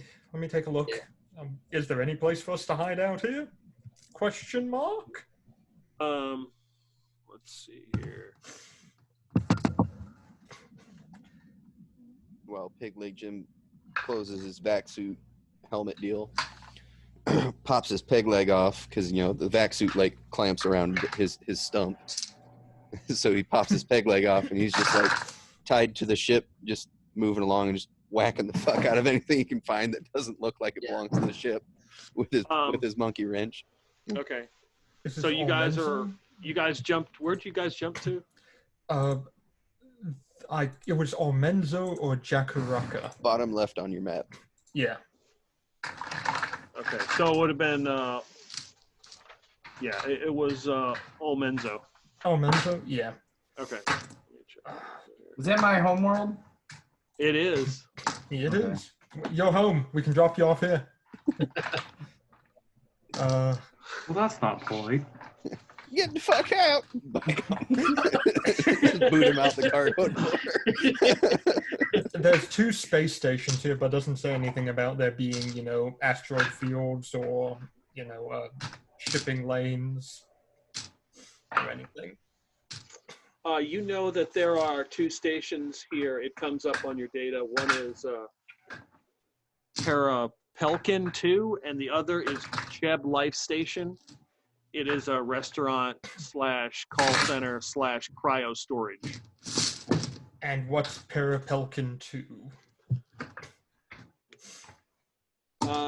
It's basically a research station. I think we should probably head towards Cheb for now. There's nowhere really to hide out here.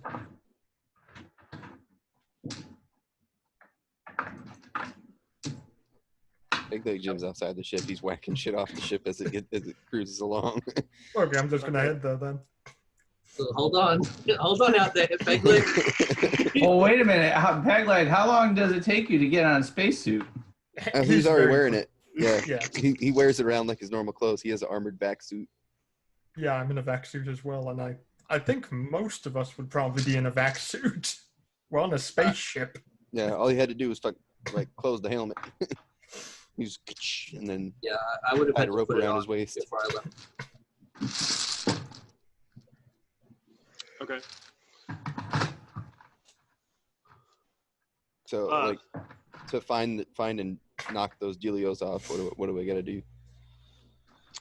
Well, you got your wrench. I think that's all. Well, yeah, he's just beating the shit out of them until they fall off. Yeah. I don't think it's not so much that you would really have to roll for something. It's just the amount of time it would take you as you're walking on the ship, knocking them off, like golfing them off. He's more like hopping because he took his peg leg off to use as his blunt instrument to knock the things off. So he's like mag boot hopping it along the hull. So I would be inside the ship, and I would use the intercoms on Pegleg's thing. I'd be like, "Hey, Pegleg, come in. You might want to throw a couple of those things on the on another ship which just passes by, you know, just to get him off us." Oh yeah, 10-4, good buddy. Tell Karis to get us nice and close to another one. I'll huck it at it. Thanks, Pegleg. Hey, Kaza, fix it. Let's move. Not too fast. Are there any ships around here? I mean, we're heading towards a diner and call center. Yeah, there's a couple ships coming in. You notice that there are some smaller ships moving in. Ship. We still got the sensor mask on as well. Okay. Now we're a different ship.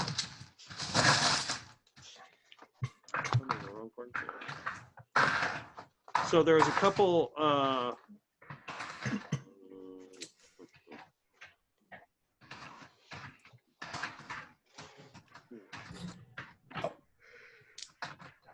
There's a couple patrol boats that are moving in. They seem to just ignore your ship and move right into Cheb's life station. They have the UPM's initials all over them. You know that these are like local patrols. Are there any ships moving out that aren't UPM? Yeah, a lot of the ships are starting to move out as people are leaving Cheb Life Station. Jim would look for like the most Corvette-looking ship, like the most expensive-looking thing there. That's leaving. We don't want it coming in. Yeah. Okay. And he'd huck one of them deals at it after he knocks the rest of them off. All right. So you got to roll for that. Yep. That'd be a dex-based deal. Okay. Probably exert. Yeah. Exert. Yeah. Okay. Give me a roll then. That is a 11. Nice. Yeah, with the mouse. So yeah, you throw it as it goes by and sticks to the hull, and it just jumps to. It has a spike drive and just jumps into metaspace and it's gone. All right, Jim's gonna do like another quick once around, make sure that he's got all of them. Yeah. And then he'll come back in the hatch and hit the comms button on his suit. All right, good buddy, we're good to turn and burn. Do you want to actually be inside before we jump? Yeah, he came in through the hatch. Oh, he came. Okay. Yeah. He just, as soon as he got inside, he was like, "All right, go." Okay. You hear the comm button, the comm thing go off again, the light. Depending on who's calling, lie like a rug. Anyone else want to get it? I'll get it again. Yeah, you got it, Albert. Yeah, you'll be fine. Did pretty good last time. Definitely don't want me answering. Yeah, no, not you. Don't charge people no more. Definitely want to distract you from Excel. Yeah, you keep on using Excel, mate. Pretend you're mute. All right, I'll answer the call. This is Patrol Boat Hippie. Please evacuate the area. Cheb Life Station is currently being evacuated. There's been report there is a blue light special somewhere on the station. The potential for mass casualties could occur, so we ask you to evacuate at this time. I wonder if we should evacuate the system. Is this the one that we just got to? Yeah. Yeah. Oh, We didn't park, we're just near it. I hit the comms button for Jim. I'd be like, "Hey, Jim, do you know if we need a blue light special, like for the ship or anything?" I don't know what that is. Oh yeah, that's right. Sorry, and I press the button. we don't want these. We're leaving. All right, Kaza. All right. Tell them we're on the way. All right. Yeah, we're gonna. Oh, I press the button back on Jim. I'd be like, "All right, we're gonna head off in a sec. Hold on." All right, grab something. Just waiting for the spike drive to charge up. So yeah, you got to wait for it to cool down. I think that's what Isaiah said. I think that's what it said in the rulios. If I knew where my phone went, I could Okay. check. No, that's fine. You guys can wait. I mean, you guys can just move at With the like rest of the ships. just impulse, whatever. Just move away from Yeah. the station. Just slowly cruising away. Yeah. So you guys wait for a cooldown, then make your next jump to the moon of Moss, to the Correct. station. Mm-hmm. Carl Lou 4. Yep. Okay. So you spike drive again. Currently, so now you would need fuel because you're currently out of borax. Yeah. Yes. You jump into the moon of, you're outside the moon of Moss, which is just basically a huge rock. There's some floating space junk out here, along with looks like pieces of a ship and a body in a spacesuit that's just kind of floating in the air. Well, Free stuff. Hell yeah. I don't know what kind of like sensory equipment on the ship, but can we see any life signs if we got any? That's all. Somehow we got here. Let's see. Yeah, I don't know. There'd be some kind of scan. Yeah. No life signs. You do a scan. There's no life signs. Do we know? Do we know if like this was the actual spot we were supposed to meet people? Like, You're supposed to meet them down on the space station. oh, on the station planet, itself. yeah. This is just a wrecked ship that's just outside of it. That's just floating out here. Yeah. Any goodies? Should we check for goodies? If you want to, if somebody wants to do an investigate, it's not investigate. It would be notice maybe. How badly damaged is it? The ship is in pieces. I mean, it's everywhere. There's just a shitload of pieces just floating around, and then there's this one body just kind of drifting out there. Probably pretty slim Someone's chance gonna of- have to organize and all of those and inventory everything. I mean, What does kind it of seem sh- like Oh, sorry. does it seem like there'd be any kind of chance of the fuel hull still being intact on that ship if we're low on fuel and if it possibly has a fuel hole? You wouldn't need to make a roll. You would know that this ship, if you were to put all the pieces together, couldn't hold a spike drive. It's basically just a small little transport. It's kind of like a smart car. yeah, we'd be able to get fuel wherever we're dropping this off, I'm sure. So if major it's places just a have little it. like cruise around the system, or not the system, but like the area ship, just a little cruiser. So that seems like a bit of your specialty. Hey, Howcraft. Yeah, able to get all the good bits out of there, right? It looks pretty beaten up. I don't think we're going to find much of anything on it at the moment. Well, I tell you what, we could always strap it to the side. I got some rope. You're going to be out there for a while collecting pieces. No, I'm just saying we take a big chunk. Just pick the biggest chunk, tie it on to something good, and tie it to our ship, and there we go. Just What drag is it the around. biggest chunk? And why are we dragging it around? Yeah. Oh, Then it's we have not to that big. explain. No, they're not huge pieces. Maybe like Oh, I was 3 foot. thinking like maybe there was like a 3/4 of a ship section or something. No, like like that. this thing is literally like for one person, and it's not human size. It's like a smart car. Humans Yeah, can't it's like a sit in tiny them. little smart Oh, car. okay. It's really It's like a Jawa speeder. Houdini! Yeah. So let's just bypass it for now and continue on. We can always come back to it. Yeah, sure. We can come back to it later. Yeah, if we decide we want to, or we hear a nasty rumor about it.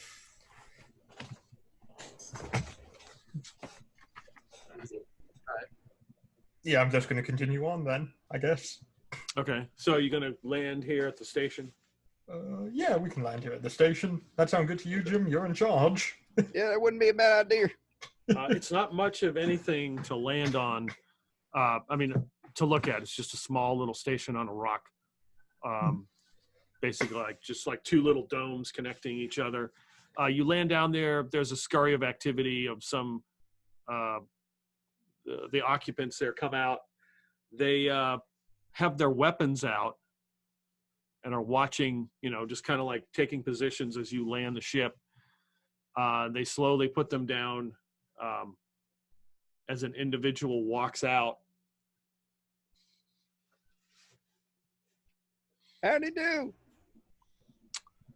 Mr. Jim, I presume. If that there be me, goddammit. Yes, I see that you've successfully made it. I attempted to hail you, but apparently got the wrong ship. It's possible. We had some people that were a little bit after us, but we shook them. So that might have been why we didn't answer our call. Very good. I am Lorenzo. Do you have the item in question? Yeah, who got the thumbsticky thing? I do. Where do you go? Give it to the main. Outcraft, save the data before we leave, before we give it away. All right. Well, of course, I'm going to save my work. You're up, you. And then I hand the stick over.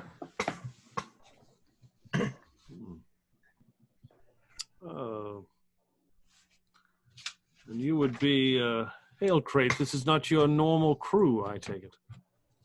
No. I'm not sure that it's going to work out with this crew.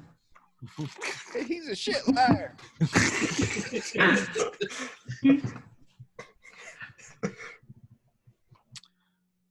So these guys are like they're wearing like white lab coats and stuff. They're kind of scurrying around this station, like picking stuff up, moving around. Excellent. Any complications, I take it? Oh, we just got tracked by a ship, but we knocked all the dealios off, stuck one on a different ship, and sent them on a false trail, and then doubled over our tracks. So they shouldn't show up. Excellent. Well, those UPM coppers are a little iffy, Gotta watch out for them. You're correct, Betty. I will give you an extra 1,000 credits for your trouble. I also have another job if you wish to take it. It's 2,000 credits for transport of one humanoid and cargo. Awake or not awake? Excuse me? Is the guy awake or not awake? I'm perfectly awake. Oh, you? Oh, yes. Well, where'd you like to go? Well, I need to go to Jukarata. Apparently, there's been all sorts of activity here in the system, and this is not a safe place for me to be right here. This cargo is this footlocker I have here. I have already successfully gotten the data I need from it. I would need to transport it. Preferably smuggling it would be what I would need done. Well, we got a nice space on the ship for that. Also, do you need the contents? Do you need the contents properly cataloged and organized? Hailcrest, that would be excellent. Those are not my skills, unfortunately. He has a very high sneak. Yeah. I would appreciate it if you did those things. I've already looked at and got the most important thing out of it, but the rest of the items in there, I would appreciate that. Sure. We cannot delay. I believe that the Woodstock will be here at any moment. Gotta get some fuel though first. We ain't got no more borax. Yes, I will get you some immediately. Enough for a jump to Jukarata. All right, you're welcome to catch a ride with us then. Oh, I'm going to pay you for a ride. Yeah. Yeah. There's no wuckers. You're all good. All right, well, let's get her all loaded up. Let's get the fuel rolling. Yep. All right. So they load up this box. See, this footlocker is like really heavy, and you realize it's made out of solid lead. Well, it's a good thing that I'm used to working in 2 times gravity. Right. So you load the footlocker on with Lorenzo, who grabs his gear. The people on the station are kind of scurrying around like they're picking up boxes, and they've got like a small little localized fire, and they're burning stuff. You get in the ship, and you bam, hit the spike drive, and are gone. Just as you leave, you see the image of the Woodstock appear in the distance as it has made its way to this moon. It's a mask. God damn, how'd they get after us so fast? They might not have been. Well, they were in system before they knew that we were here. They might have been heading towards this place to begin with. Hey, new guy. I forgot your name already. But Lorenzo? yeah, that guy. Yes, Mr. Jim. Your box wouldn't happen to be trackable by that there Woodstock, would it? No, you were only you missed the other group by moments. I believe they probably tracked them here. You noticed the busted ship and the floating body. Yeah, we seen that. We were thinking about grabbing some bits, but yeah, they're not worth grabbing. Good to know. We won't have to come back later then. In my defense, I had nothing to do with that ship's death. They must not be as careful as we are.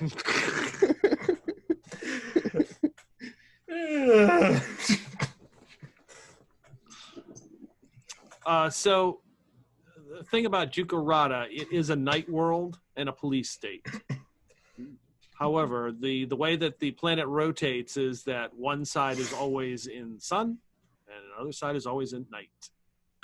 The side that you are going to is always in daylight. Also, it's hotter than fuck. And there is no police state there because nobody lives there. So it's tidally locked to the sun. Yep, it's not good. Well, that also means, especially around those edges where night meets day, it's like hurricane plus force winds. Bullshit. Yep. There's a reason we don't live here. The big old ring is suck. So as you enter Jukarata, as you enter near where the planet is and begin to descend, it's just rocky. Lorenzo shows you the coordinates. It's just basically like the desert, large rocks, lots of brown and beige colors. Plenty of food.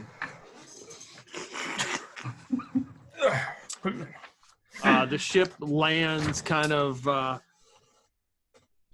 around like a huge plateau.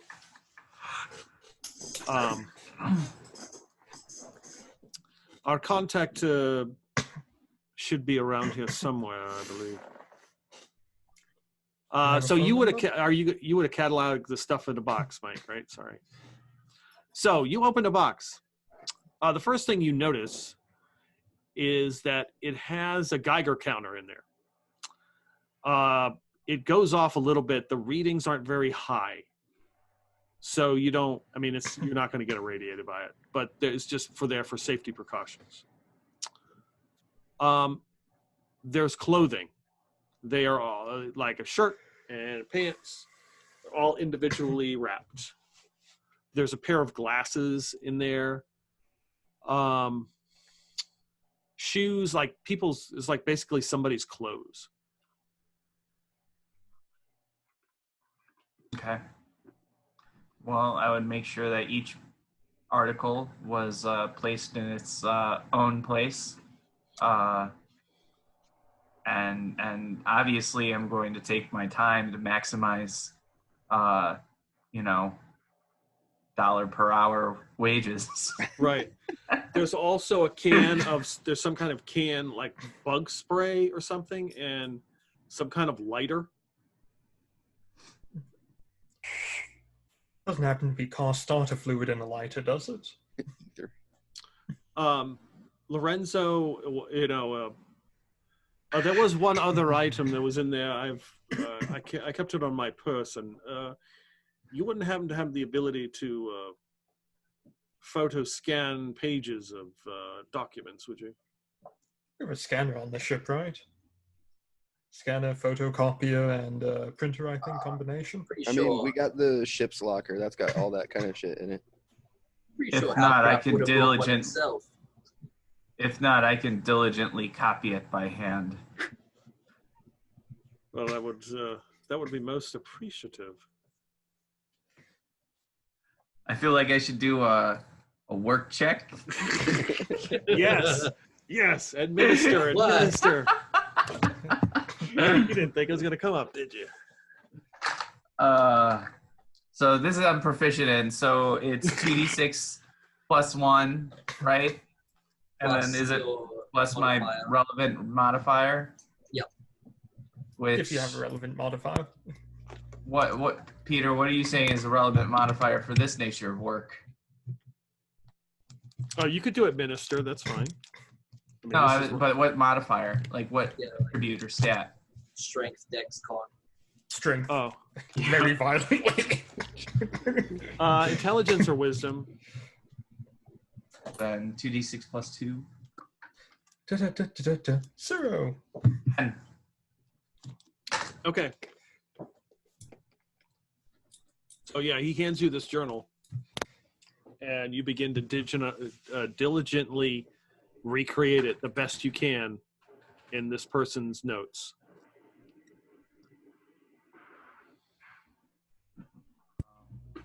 Shit. Honest work. Yeah, we might have to keep Halcraft around. He's a pretty good desk jockey, you know. Wait. I have here. I know exactly what it looks like as I'm doing it. I just realized I was shortchanging all my pilot rolls because my expert feature is supposed to allow me to roll 1 die with advantage. Yeah, 3 dice total and drop Yeah. the lowest one. Yep. Yeah, so basically I have advantage on 1 die. Yeah. I haven't been doing that. I probably could have shook that fucker off the truck real good and saved us a whole heap of trouble. Okay. So this is how I imagine this is going.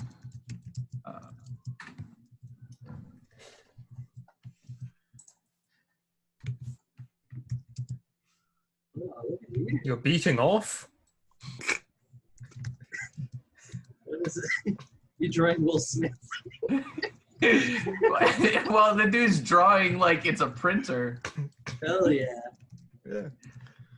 So I'm just like a human printer. That's cool. Well, not human. An inhuman printer. All right. Yes. Very good.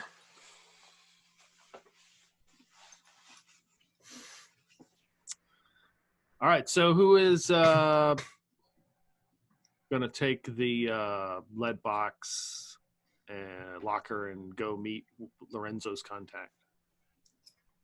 Well, where is the contact? Do we know really, or? Oh, it's only a few kilometers from here. Okay, Well, I let's don't know get the about- truck. Yeah, I don't know about lifting it, but I can sure put it in the back, or we can get it in the back of the pickup truck and drive it. Yeah, your vehicle, yes. Shouldn't be too complex. I'll give her some love and get her all warmed up. All right. Let me check.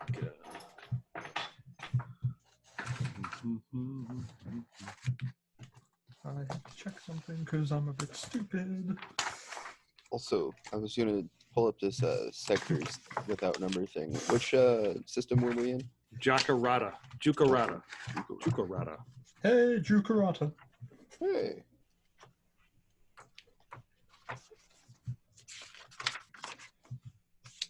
Now, how heavy is this box? Just think of a foot locker and it'll be made of lead. Mm-hmm. I need a Halcraft. Hailcraft for that. I'm really saying that wrong every time. Hail crate. Hail crate. There we go. Hail Crate, crate. yeah. Hail Satan. Hail Yes. crate! Or you could just call me Kajute. We're not into that Japanese stuff. Nah. Hail crate. Hail crate. Yeah, no, that works better. Hail crate! Yes.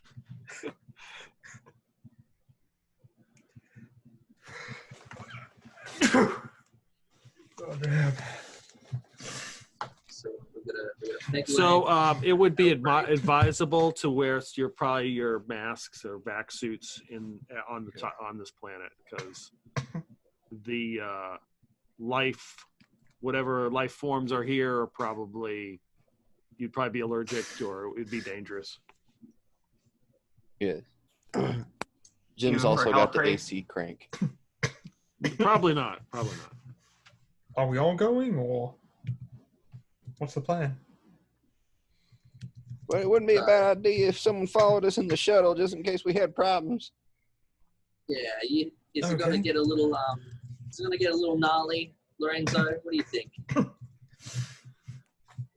Betty, I'm sure it'll get gnarly. All right, well, we better bring everything we got. Wait, was that a come on or a warning? It might be both.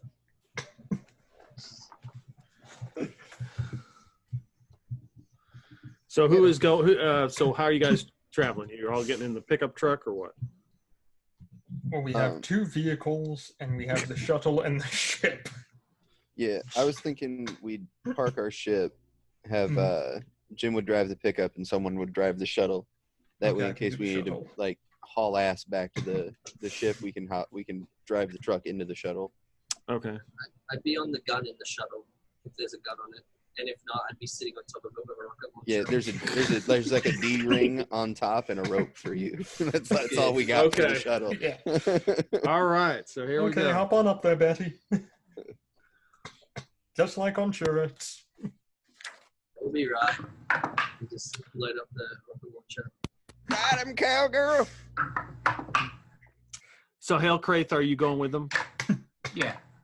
Okay. So Jim, Hailcrath, and over there, Oberon. Yeah, where are you gonna go? Over. There we go. Obi's fine. Obi, yeah.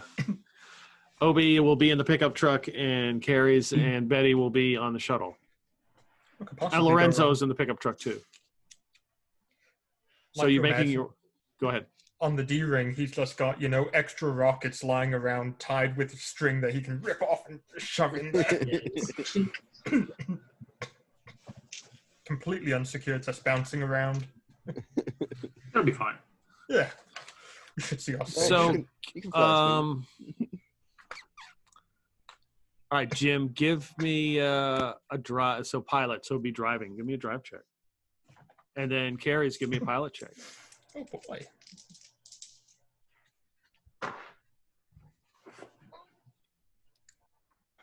Nine. That is a 10. So you guys are making your way through like a little canyon area, and you're driving. And as you make a turn, you look, and out of the corner of your eye, you notice a glint of like steel. And then you hear the popping noise. And that's when you make a quick turn to get behind like a huge boulder and hear the boulder get blistered with some sort of projectiles. And that's when we roll initiative. We're getting shot at. That's a D20 for those who don't know. Now D8. Oh, D8 for initiative. Yeah, you're correct. Yeah, for those who don't know. I don't know. All right, so it's a D8. Any modifier to it? Dex, I think it is. Dex. Yeah. -1. I was on a phone call. Six. What did we That's roll? fine. D8 for initiative. Oh, Plus that's Dex. plus Dex, so that's a 3. That's a 7. 10. Whoa. So sick. And what did we see come after us? You just Dunno. got peppered with projectiles. Ooh. I am so fucking sick. It's amazing. I love it. Okay. All right. Jim got 3. We got Obi with a 4. Oh, Black Betty. Whoa. Carrie's Black with Betty. 7. He's got the 6. Hail crate. So, Betty, you hear some popping noises as you're on top of the shuttle. You look down and realize that somebody has got some kind of Gatling gun that they're firing at the pickup truck. Oh no. Are they in some sort of structure, or are they just like sitting there in their Gatling guns going duk, duk, duk? Yeah, I mean they've positioned themselves so they've got some kind of cover from some of the rock, but since you're up high, yeah, it's there's still like a penalty for whenever I shoot just humans. So if there's like a structure there around, I can shoot that and I won't get a penalty. Wait, why? I would assume you're aiming for because- the fortified position. Yeah, I think I'd be shooting at the position, not just singular person. Because if you shoot at a singular person, there's a penalty, which comes along with it. But it's still possible with like my modifiers to get it. I don't know. Yeah. Anyways, yeah, I'm just gonna try and shoot at the person with the rocket launcher and see what happens. okay.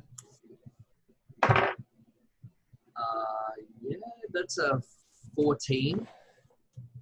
Yeah, with the -2. Yeah, Okay. And that is to hit them or hit the structure? hit them. Yeah, that's a hit. Okay. Okay, cool. So I get to roll 4d10.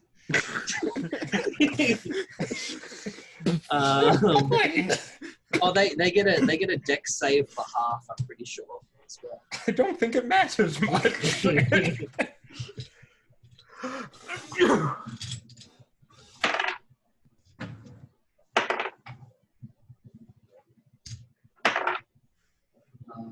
Yeah, so 16. And if they save, I think it's a DC 10, and that's the save. They take half. Okay. So you're on top of the shuttle. You spot this with these two guys. With you notice one's like in the back, but this guy firing a Gatling gun. You shoot. The gun is obliterated. I mean, it just flies everywhere. That guy rolls to the ground and kind of like behind a rock. He's kind of smoking now. He still looks alive as they are crawling for cover. Carries and then Hale is up. I don't think our ship has any other weapons besides Betty. Can I reload Betty and use her?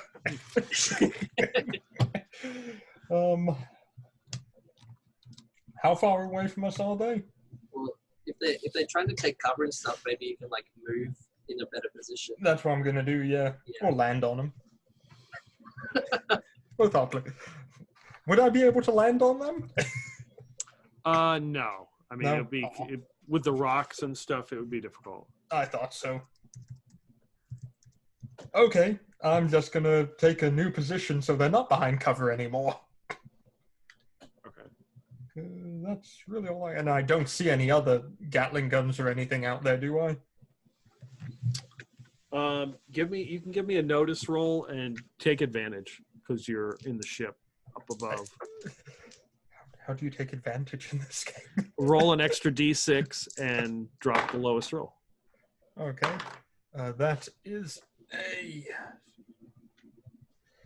That's a 11 then. Okay. You notice that there's at least 3 more of them running. There's like a huge rock formation, and there's some sort of tunnels, and they 3 of them will kind of run by and then go back into the rock. Betty, it looks like we got a few more. And I told Betty where they are. Set me up. And then I also contact Jim and tell him, yeah, it looks like you got a few of them running through tunnel formations, Jim. Be careful. Damn it, Jim. Okay. Hale, then Obi. All right. So after Betty did that, the Gatling gun stopped. Correct? Yeah. Oh, yeah. It looks messed up. I don't think there's probably 0 chance they'll be able to use it. Okay. Because it's destroyed? Yeah. Okay. And how far away are these guys? They are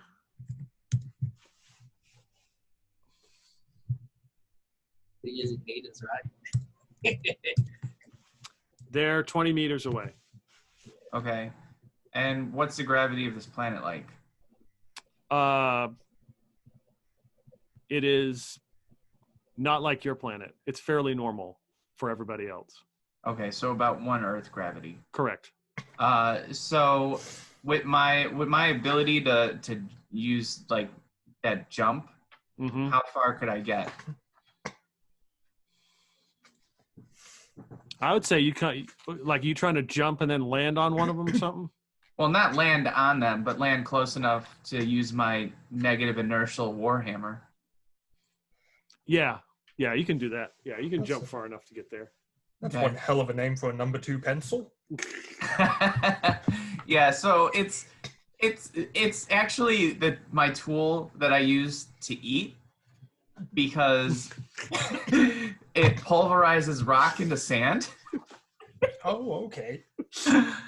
And it uses its energy to create negative inertia, so that as I put force on it, it like super accelerates because there's no resistance, and then at the last moment before it makes impact, it removes the negative inertia, so that it regains its inertia, and then it hits with all the force of that acceleration. That's how I imagine in my head.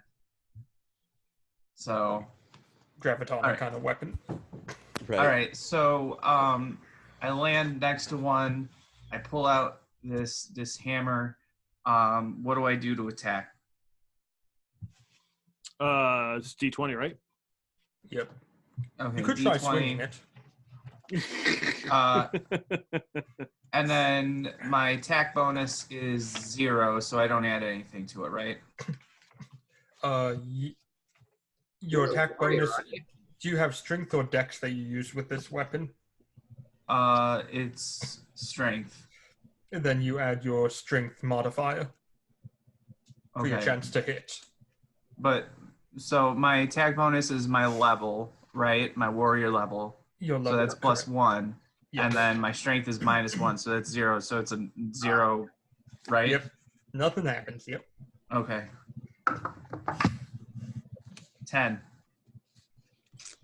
Yeah, you scare the crap out of this guy, though. Does he have an AC of 13 or lower? Yeah. Okay, so he still takes shock damage. Shock damage, yeah. So he still takes so 2 shock damage, and then I add my negative modifier, right? So then it would be 1 shock damage. That's your strength modifier. Yeah. Yep. Okay, so he does well. Actually, you know what? No, I'm going to use my warrior ability to turn that into a success. Okay. Because I want to break things. Desk jockey is no longer sitting by. He's going to get in there. And I can do that once per scene. So. Hey, this ain't a scene. This is an arms race. All right, so that's 4. 4 damage. 4 damage. Okay. Yeah. Bam! Nailed this guy.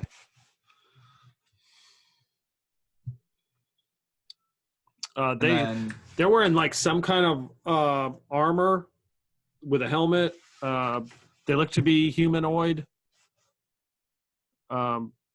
This is the guy that kind of like scooted out of the way. It was not the one who was manning the gun.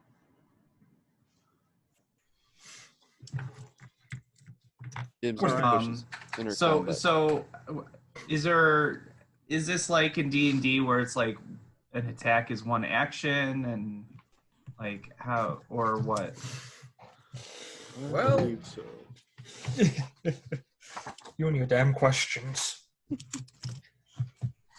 I just want to know, like, what's all I can do in an attack An attack round? is the main action. Yep. And you did your move action. Doesn't he have an instant action he can do? Yeah, you have an instant action. Even when What's it's an not instant? on, kind of like a reaction, because you can perform it on something that's not your turn. Okay. So then I will say you do have a hustle point if you want to take another whole action. I mean, I know your characters like to burn through these. Not this one. Okay. He's really calm through all of this. He just looks at this like, okay, they have attacked, and so I'm now able to engage in the defense protocol, which is to go and bash things with my food maker. He is a strong supporter of the castle doctrine. Let me beat him up with my spoon. I stood my ground. Captain gonna let him take it. Yeah, Jim's gonna get on the intercom after seeing that shit blow up and Good job on Overwatch there, Screaming Eagle. I take it we are Screaming Eagle now. Okay, Obi, you're up with Jim on deck. All right, I'll take a shot at one of them with my rifle because they're not within melee range, right? We're still in the truck. You're still in the truck. Yeah. There's two of them. All right, I'll take a shot at one of them. Okay. That's not gonna hit. Roll to 4. No, it ricochets off the rocks. Make a deck save to see if you get hit by your own round. Jim. Oh boy. Jim. So like, what are we saying the pickup truck's move speed is? Could I run this guy over? No, you wouldn't be able to because they're not really out in the open. You've also got Hale is there too. Yeah. I don't think he'd appreciate being run over. I might do more damage to the car than it did to me. Yeah, I mispictured it when I was thinking. I thought they were going from their position, running across some open ground towards some caves. My bad. The 3 other guys are running like around near where there's tunnels and caves and stuff. So. Okay. Jim is, while driving, gonna put his 45-70 Henry out the window, try and line up a shot while he's driving. I would assume there's some form of disadvantage for shooting while I'm trying to drive the truck. I think it's a -2. Is it? Is that all it is? I think so. If you're operating a vehicle and shooting. Well, you're proficient. I mean, you have the pilot skill, right? Yeah, I have the pilot skill and plus in the 1 pilot, and I also have a 1 shoot. Okay. We'll just say it's -1. You get a -1. Whatever the total is, -1. Okay, I'd still get due to my skill and my dex, that would be, I'd only get 1 instead of 2 on the shot. I got you. Okay. That's a 10. Yeah, that just misses him. Dadgummit, I almost got him. All right. So it is their turn. So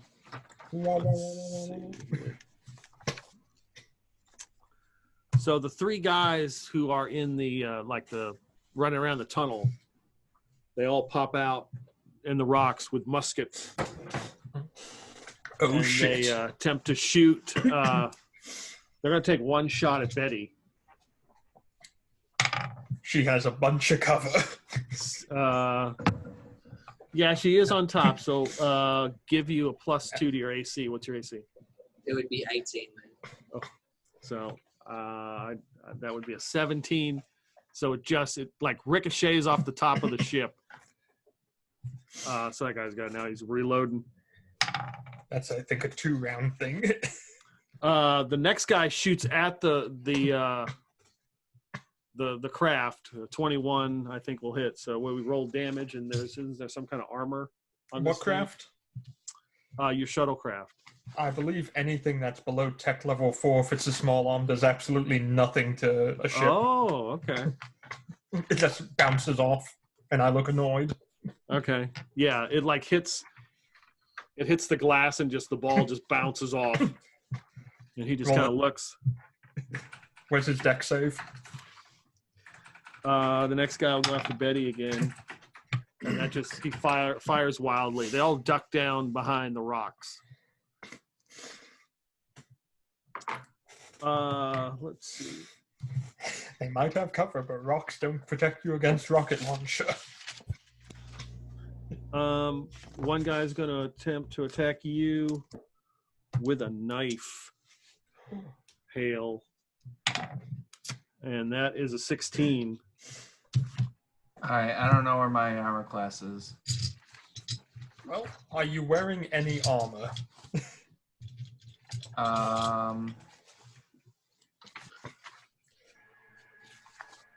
Whatever armor you're wearing plus your dex is your armor class, unless you have a foci that changes that.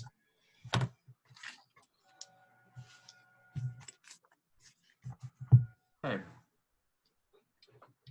What the heck?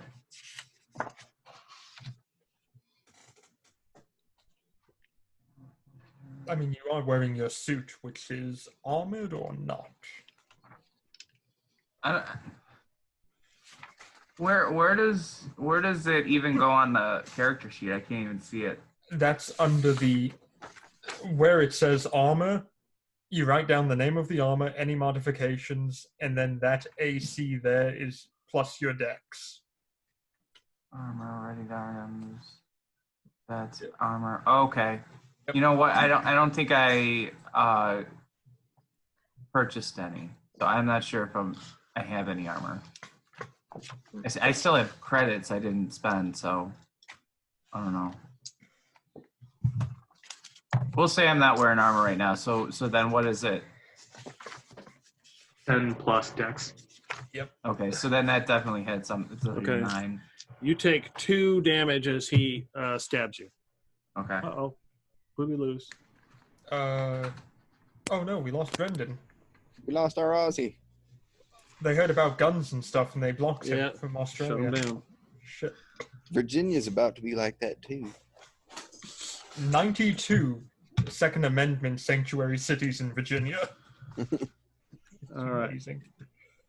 We got one guy left. He sees Jim riding around in his truck, and he pulls out a weapon.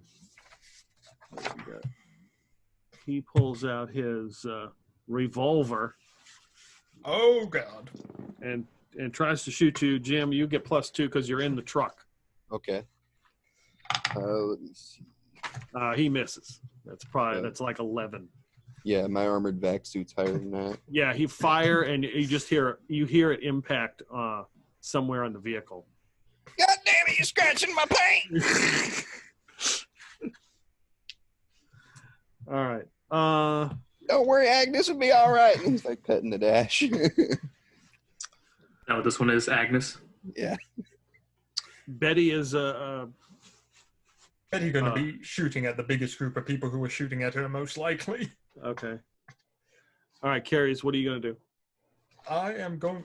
Well, it's going to depend on that, but Betty's reloading. Yeah, she takes a while. She's going through sports right now. Oh shit!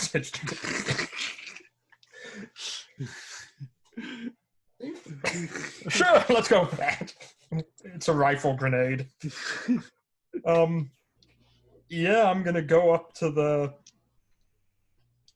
3 people who are shooting at us and just use the ship itself as cover to make sure they can't get in any shots at everyone else. Yeah, that works. English speak well I do when I can barely breathe. Okay. Hale, you're up. All right. The person that I hit before, are they still there? Are they the one that hit me with the knife? Yeah, they got a knife now. All right. So I'm going to attack them again. That's a 10. Yeah, just misses. He ducks out of the way. So they still take shock damage of 1. Okay. Nice. If that's everything, Obi, then Jim. Same as last round. Take a shot at the guy. Okay. Nope. I mean, and there's probably something wrong with the sight. The sight's you probably haven't zeroed this weapon. I'm gonna mark it up to the fact that I'm in the truck and I'm just flying around. I can't anticipate where the shot's gonna go. Here, grab the wheel. Jim's gonna take both hands off the wheel. point his gun out the window. No, you don't actually have anyone in the cab of the vehicle with I you. thought he They're was all- riding with me. Oh, they're all in the back of the truck. I thought Lorenzo was riding the cab. Okay, yeah, Lorenzo, yeah. Yeah, sure. Oh, sure, Mr. Jim. Yeah, I gotta pop this fucker. Betty, your missile launcher jammed. Damn it. That's a 17 to Screw. hit. Yeah, that's a hit. Oh shit! Now I gotta actually remember what my gun does for damage. It's just a rifle. Just a regular rifle, it's 1d10 plus 2. All right. Just a regular rifle. Rifle. Ooh, that's a 10. It's a strong rifle. Yeah. So as Lorenzo is holding the wheel, you just reach out with that rifle, fire, tell me what happens to this guy. He's dead. Yeah, he's gonna put a 45-70 government round right through the back of this guy's neck, and his head's gonna fall off. Yeah. That'll do it. So he sees the truck and he's trying to skirt, like almost move to get out of the way, and you just blast him. He hits the ground. Yeah, Blood, got it, blood fucker! covers all the rock. Liberated the shit out of him. Betty, Freedom! you cleared the gun, rocket launcher Jim. You can go ahead and fire if you wish. All right. Fire There it are three away. of them who were shooting at us. Make them there's die. 3? That's it, yeah. I'm going to shoot. If The they're three close together, musketeers. I'm going to blow them apart. Alright, here we Now go. remember, there's 3 musketeers down there. You have to aim high. We have the high ground, so Oh shit, we do. oh boy. That's 16, even with the negatives. Okay, yeah, it's a hit. 4 d10s.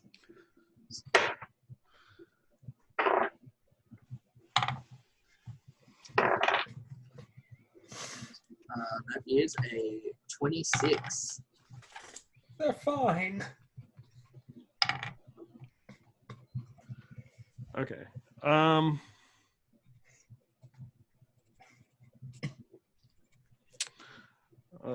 Let's see. What was their save? It's a 10 save, like on Dex. Okay. But they still take half if they.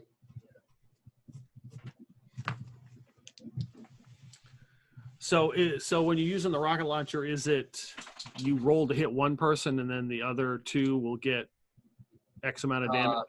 Yeah, so it's all weird. But yeah, so if I shoot one person, they will take like the direct damage, and everyone from 10 feet, well, I think it's 20 feet out, will take the damage, but it'll be reduced. But then they can still save to make half of that. Okay, that makes sense. Yeah. Okay, that makes sense. So, all right.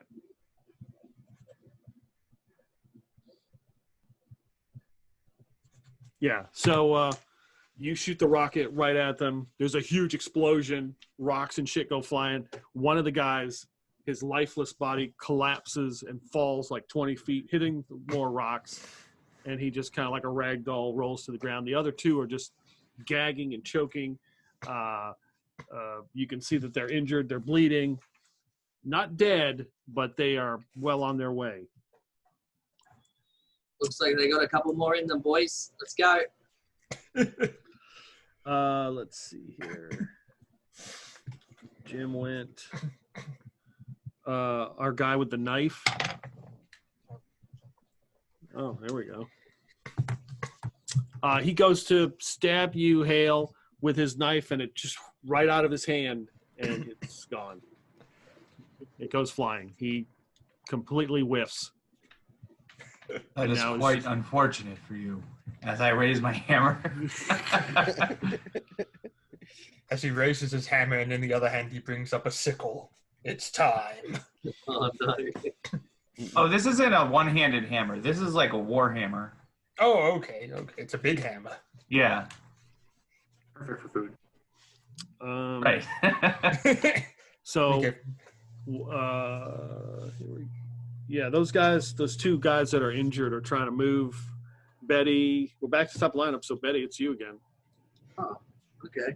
You may fire when ready. Thanks, Kaza. And then I'll take another shot. With a -2. That That's a 16 again. Hell yeah.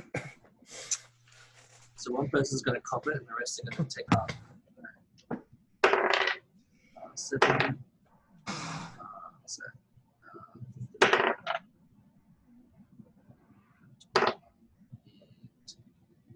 26.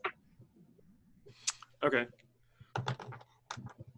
So you blast this part of this rock. Just shit goes flying. There's a huge plume of smoke. Both these bodies fall to the ground like ragdolls, bouncing around, dead. It reveals more tunnels, and you see a person kind of walk out through the smoke and look down at the bodies and give you a thumbs up.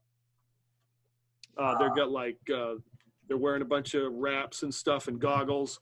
They're carrying some kind of weapon. It looks like it's lit. There's like a fire at the end of it, and they just kind of give you a thumbs up. You little ripper. Let's see. We got Carrie's. You're up. You notice this person here. They don't look like the others. Mm-hmm. And have we killed all 3 of them, or is there still one? Yeah, they're all dead. They're in a big pile, a big mess. Then I'm going to turn us around and head us back towards the other 2 guys. Okay. And also keep a lookout for any more people coming out of tunnels while we have the high ground. Okay.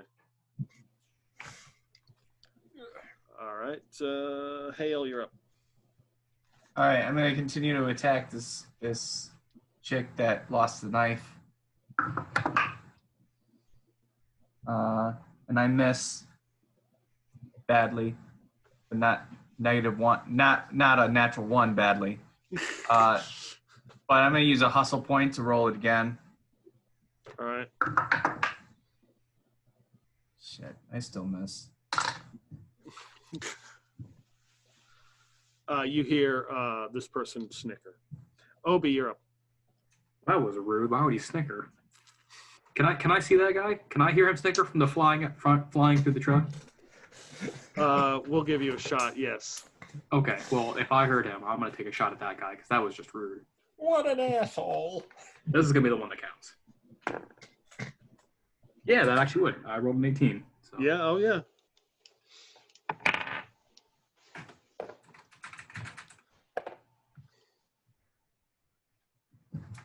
Eight damage. All right. How does this guy die?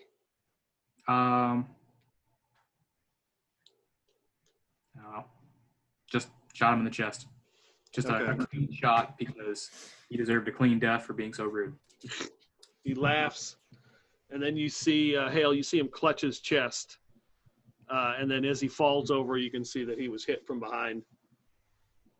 His big starts to pool. The blood starts to pool all over the ground. All of them are dead now. You see a couple more individuals come out wearing these scarves and goggles and carrying weapons. Are we out of initiative now? Yes. Okay, I'm going to go around and use my hammer to smash in the skulls of everybody that is here. Because you guys don't know, but my race is very difficult to kill. And, you know, represented by my diehard feats. And the only way to really truly kill them, a person quickly, is to smash their head in. Because even decapitation, my race can live on for a few hours or even days. So you got to smash their heads. So that's what I'm doing. I'm taking us into a higher area so we can do overwatch over everything going on here and keep scouting me and Betty. Hey, Lorenzo, these people in the scarves over there. Yes, Mr. Jim, they are our contacts. You probably should not run them over. Okay, I'll just make sure. I'll go ahead and pull us on around. Okay. Now, which one of them, these 6 pedals, is the brake? So, yeah, you notice there's like 4 or 5 of them. They're just kind of watching Hale smash the dead corpses of their enemies, much to their delight. Great piloting, Kazak. That was a piece of piss. It really wasn't anything. Trust me, I didn't have to roll any dice. Harry's, you notice that now that it looks like everybody's meeting up at on the ground. You notice that this other group looks friendly. The other At least group there's a looks friendly. conversation going on. Don't shoot them yet. Yet. And I'm just gonna keep floating around, keeping an eye out. Yeah, after we pull up to the two guys with scarves and Lorenzo gets out and starts talking to him, I assume Jim's going to be like fussing over the truck, like looking at bullet holes, trying to figure out how many there are and how many he's got to fix now. Yeah, give me a D6 roll. Oh, shit. 3. 3. There's 3 noticeable bullet holes in the truck. Goddamn, Agnes, they got you good, didn't they? Don't worry, I'll make it all better. How's the fuel tank look? Yeah, that was not it. Michael Bay!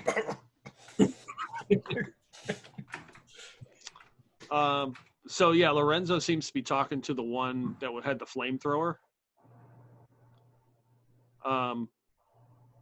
If you wish to rest, there is we have a small little hideout just a few kilometers from here. Should be safe. We can rest for a little bit, or if you need to get going. Well, I don't think we have any like pressing concerns at the moment, but if we're gonna be sleeping somewhere, hey feller that this man's talking to, you know, the other guy, is it safe to leave our ship like way back yonder? Like, is it gonna get fucked with out there or no? In the background, the shuttle just flying around in circles. You should. Well, I'm sure you properly closed all the doors so that strange alien life forms wouldn't find it wouldn't pique their curiosity. I shut the screen door, but I don't think I shut the other door. Pretty sure we locked her up. Also, do you have little small creatures on your vehicle on your ship? I noticed something moving around. Oh, that's just Betty. She just blows the fuck out of shit. No, it was in the cabinets or something, moving around. Had 2 little beady eyes. On the ship, yeah, we got an infestation. We're working on it. It's a work in progress. They kind of steal stuff and hide it somewhere else on the ship. It's a mess. One day they tried to steal my power converter for the ship motor, and it wasn't going too good.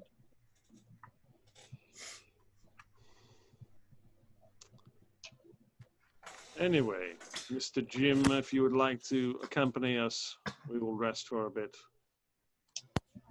I don't know, does that sound good to you, Orb? I don't know how to say. I can't remember how to say your Obi. name. Obi. Obi's fine. Yeah, Obi. Does that sound good to you? Obi-Wan. Yeah, you want a backup? Oh, hell yeah. Or I can sit and watch Agnes for you. Oh, we'll just drive her on up in there. Okay. So it's a short drive. Basically, it's about a 1 kilometer walk. Jim's gonna get on his comms link to the shuttle. Hey, they got a place for us to take a nap down here if we want to do that. Any place for us to land, or do we have to come out via land vehicle? I don't know. Let me ask the guy. Hey, is there some place they can land the shuttle? Sure. I mean, there's a patch of open rock, flat land. You can land the shuttle and enter. Yeah, just come over here to land where I can wave my arms and shit so you can see me. You see Jim just like this in the spot where they're supposed to land. Well, let's see about my piloting skill for landing on your head. It's not good. It's not good, Jim. Sorry. Okay, yeah. I'll park the ship. All you hear is Lorenzo talking to this person. Yes, he is a surprisingly competent pilot. You are correct. Jim is very good. All right, so hails everybody. You're done smashing the skulls. You go down into their little hideout, which is underground. You get away from the heat. It is not much to take in, but it's out of the sun, and they have some some water, which surprisingly is cooled by these strange ice cubes that they stole from a transport ship. The ice cubes don't seem to melt. Take a long time to melt. They show you, they got them out of a box that says Sindoom Industries. You think I can get me one of them these cubes and put it in here this here whiskey flask? I'm sure, Mr. Jim, that they would give you a cube of ice. Yeah. Thank you very much. He just takes a cube and puts it in his flask. Apparently they last 6 to 8 days. Oh, there we go. I haven't had a cold drink for a long time. Nothing better than dried ice in your drink. Well, He's not worried about it. He drank the formaldehyde. Yeah, He'll be fine. he's gonna have some terrible shits tomorrow. So when you're taking a shit on the ship and a Jawa pops out of the toilet.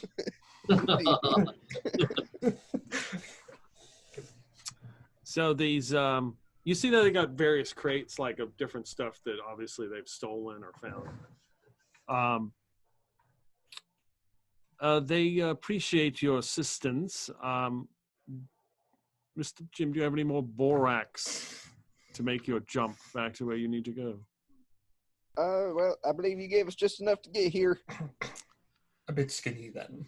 They will gladly give you some borax for some something else in exchange. You know, space bucks don't go very far here. Do you have any weapons or something you could give them? Do they like whiskey? Alcohol would be fine. Yeah, I but think they prefer the things that go pew pew. Well, how many? And he just leans over. Well, probably, I don't know, if you've got 3 or 5 some sort of weapons. I'm sure you have an armory on your ship. Yeah. To put it lightly. Yeah, we might be able to arrange something like that. Let me just pull out my organizer here. He just kind of like pulls out a notepad that's got like shitloads of jumbled up shit on it. Let me see if I can find my inventory. Hellcraith cringes. No, that's not it. Sounds like he's help. You'll make a saving throw. Page number 2. Jim, you need to make a saving throw. The urge to rip the notebook from him and begin organizing. Oh, I rolled a natural 1. I literally rolled a natural 1. Then you actually die. No, so you like jank his notebook and start. Yeah. Yeah. As a brain aneurysm. Yep. You cannot resist. You grab the notebook. Jim, we do have like 300 or 400 shotguns. Should we just bring him a few of those? Oh yeah, we could give him like 3 of them and like maybe like I don't know, like 90 rounds, 30 apiece. That'd be good. Okay, that can be arranged. That'd get us all fueled up, right, guys?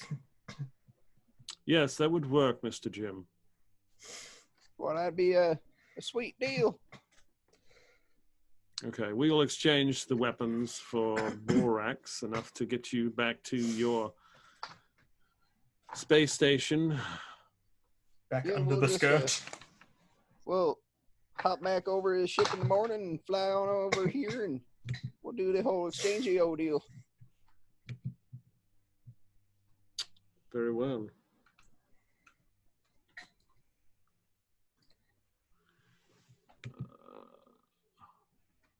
Well, it was a pleasure doing business with you, Mr. Lorenzo, but I would also like to be paid so I can pay my crew, you know. Mr. Jim, you have been paid when we're back on Moss. I transferred the credits already. Oh, I see. Oh, there they are. Yep. Never mind then. Excuse my absent mind. Yes. Check your bank account on your cell phone. This is an unsecure Wi-Fi network. just remember, anytime you need to catch a ride, just let us know. Yes, very well. So you guys stay there. If there's anything your characters in particular would do in this sort of downtime, they can do it now. You exchange 3 shotguns and 90 rounds. They get you enough borax to get you back to your space station, which is in the business system. Lorenzo is staying here with the lead box and the information he has. They are most appreciative of you assisting in the conflict that occurred. You leave and spike drive back to your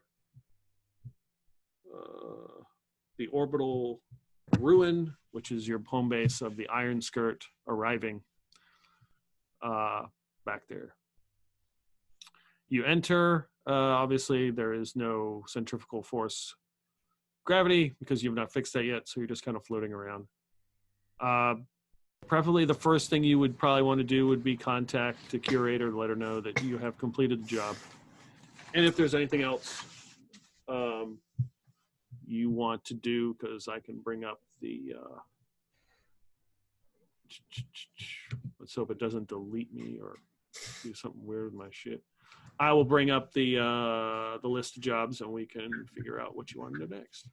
I'm just imagining that after we gave away those 3 shotguns and those 90 rounds, you just have Betty and Jim standing outside the armory, a tear in each of their eyes. Right. So upset that we're missing this now. That's pocket money. We've got like hundreds more.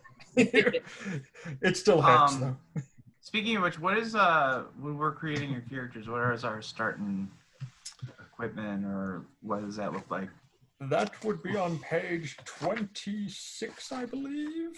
No, not 26. I think 25. If you wanted to go with a standard setup, there was like standard options you could choose, or like the other option I think was like 700 gold or 700 space bucks, and then you just purchase stuff like for what it costs.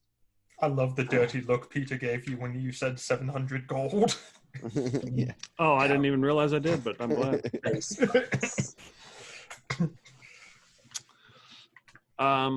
So when you contact the curator, it's there's always like a white curtain behind her.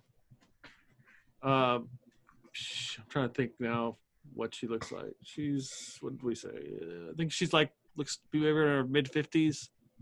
Yeah. We lost him. That's okay. He was the second Iowa and second Josh. We lost nothing. He's a duplicate. I'm going to kick a Jawa off of my seat just so I replace the sit. Like, be gone, thought.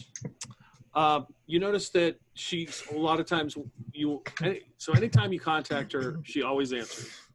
She's always in the same spot. There's always that curtain behind her. She's wearing like some kind of white gown. And there's usually some sort of tube coming from her somewhere. You contact her, there's like a tube coming out of her shoulder and then like one close to her wrist. And of course, she's always happy to see you. Oh, were you successful? I've heard some reports. Lorenzo said there were complications. Yeah, just some minor ones. We got it straightened out, and we got paid a little extra for taking Lorenzo to some other planet I already forgot the name of. That's fine. All the items were intact. I was very happy to hear that. Yeah, we had a little problem initially. We almost didn't have the main item, the little thumb drive thingy thing, because Halkirth here is a shit liar. But we figured it out. I wasn't trying to lie. Exactly, that's why you're shit liar. You can't. There was no reason to lie at the time. No, I still failed to see your logic in the matter. There was all the reason to lie. If the cops start asking for something, never admit to it. Yeah, just assume you don't want them to know. No, an authority figure is meant to be in a place of authority. They have a right to know things. Now that's some kind of Nazi thought right there. That's how you get shot and put in jail. Or put in jail then shot. No, that's how you avoid getting shot, by following directions. But it's all right, Miss. In love. He sorted it out. He ended up showing the rest of his expertise with a little bit of his print work or whatever you want to call it. That desk jockey stuff. I don't know. I can't keep up. Yeah, I can actually find shit in my ship inventory now. It could be a bit of use around here. Hail, Kraith, I will. There'll be a transport to return you to your to the wholesale war momentarily. Excellent.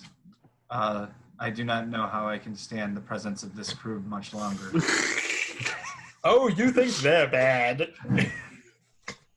Oh, well, same to you there, guy.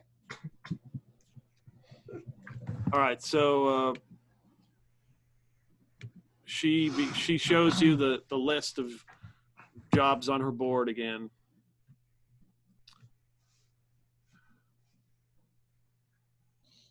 So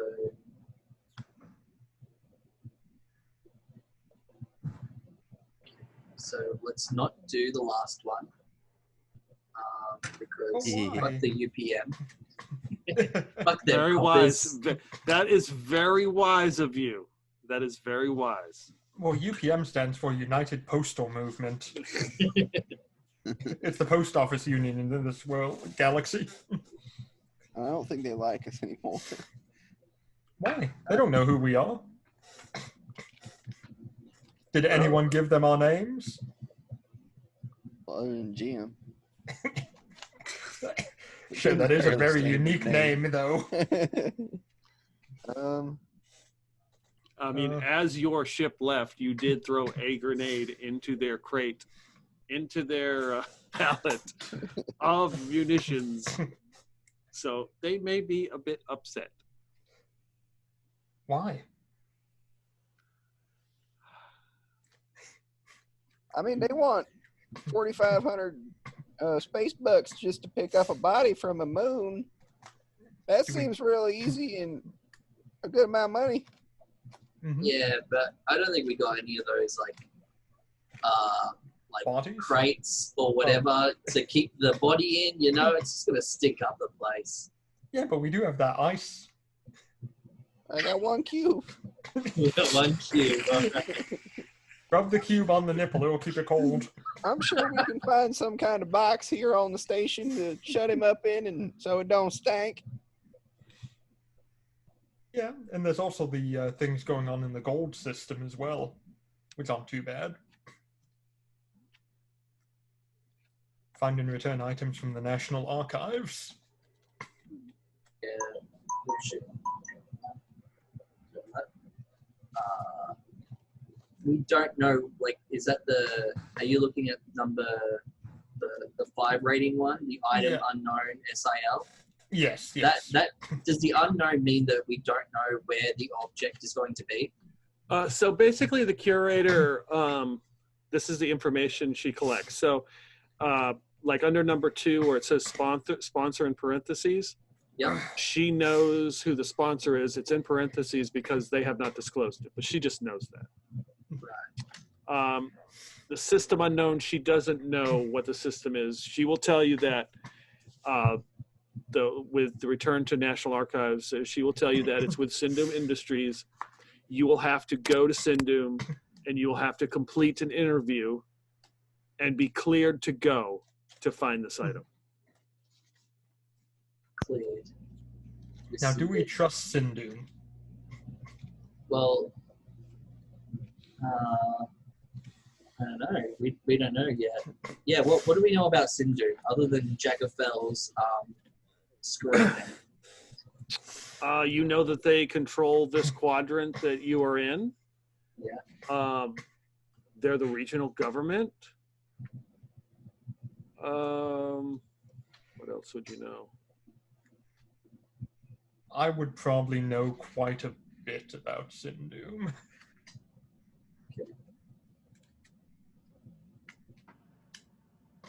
They have a walled city.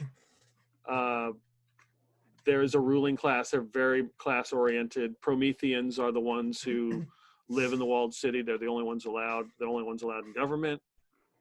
They restrict anybody who leaving Sindum, so you just can't just get in a plane or spaceship and leave. What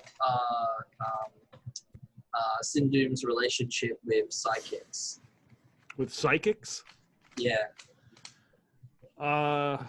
They don't believe it's real. It's a myth. They're not very tolerant. I would say they wouldn't be very tolerant of them.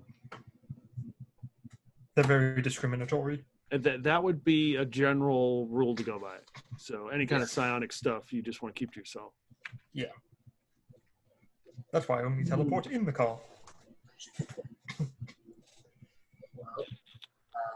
Now, you know, you had your incident with the UPM. That could be to your advantage.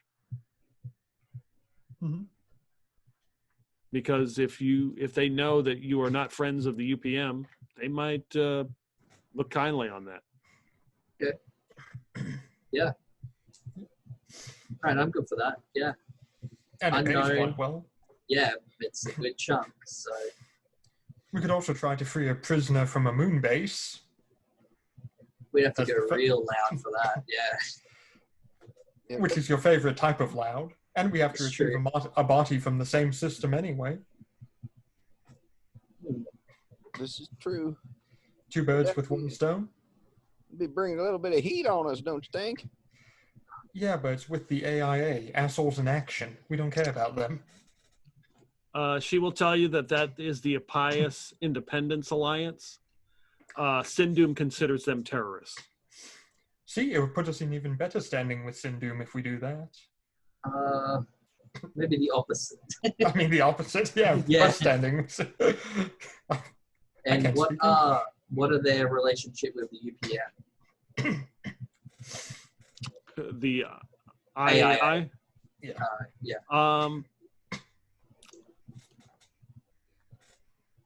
They probably keep them at arm's length. It probably wouldn't be above negotiating or giving them a refuge, but they wouldn't be seen openly helping them.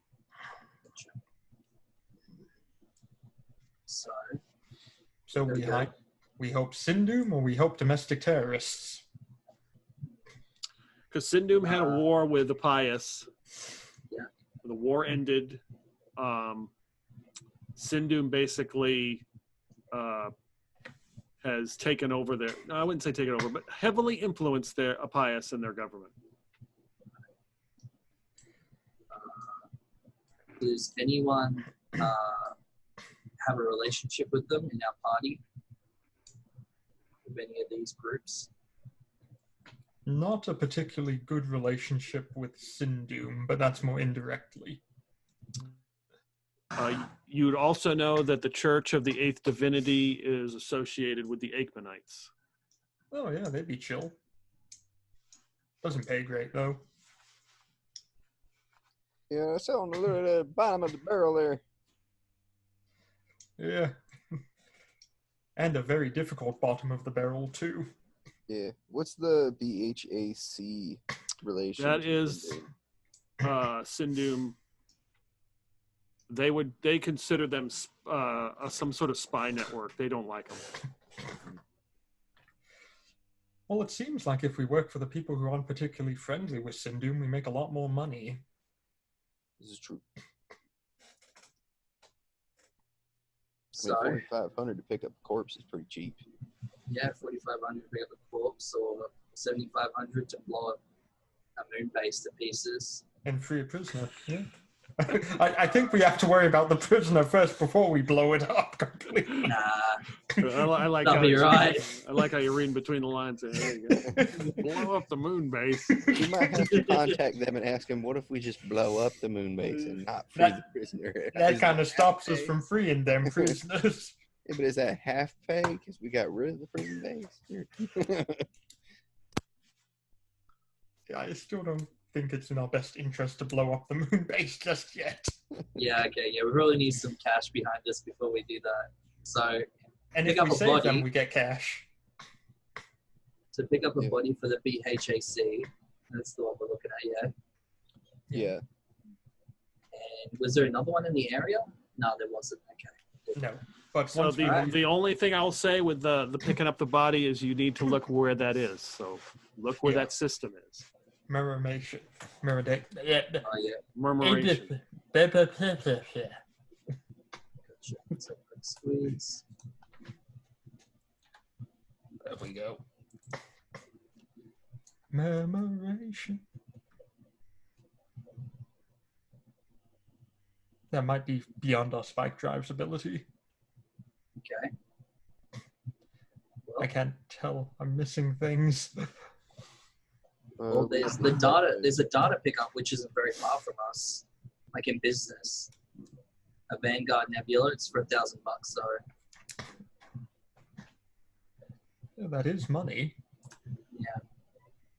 Well, if we look, like, is that one on the way to Murmuration?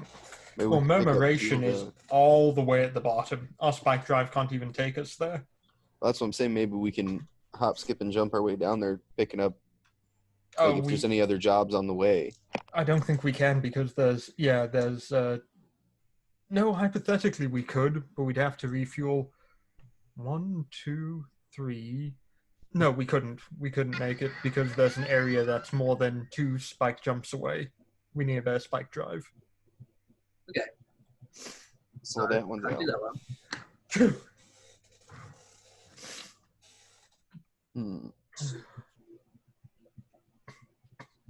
Okay. I mean, the data So- pickups don't pay a lot, but they're pretty simple stuff. Not easy, and maybe there's an add-on mission like there was with this one, which we just did. Which Right. reminds me, we need to split 5 ways, 3,000 space bucks. 3,300. Oh, 30. No, the 300 you notice has been it's in dispute currently. Oh, Because we didn't take him off the planet. he's just gonna delete that one.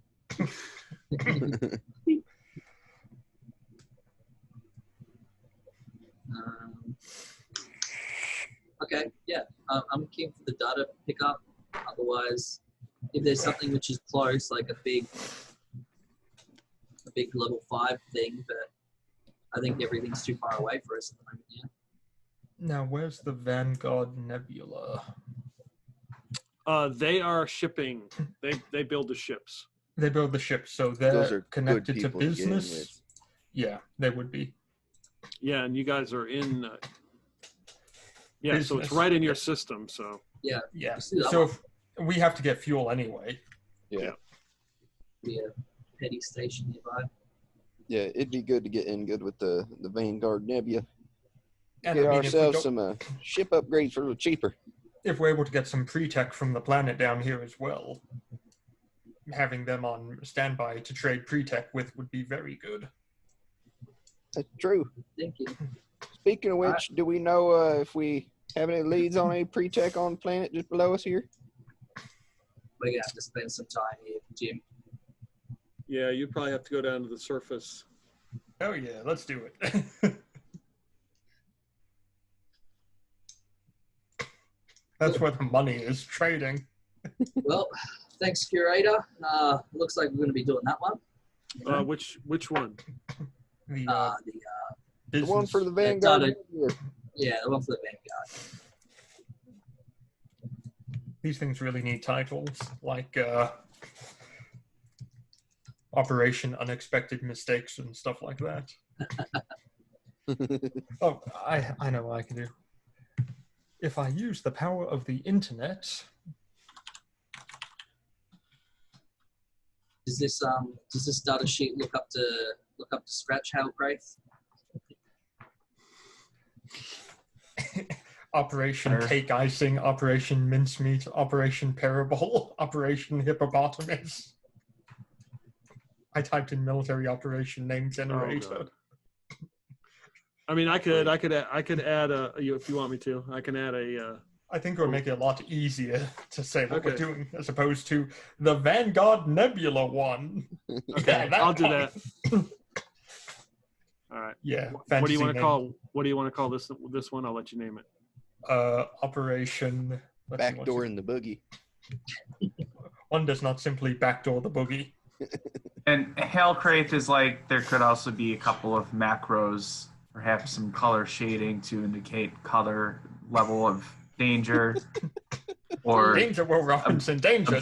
Objective being sought. Hey, Peter lied about Excel on his resume. Okay? Operation Backyard.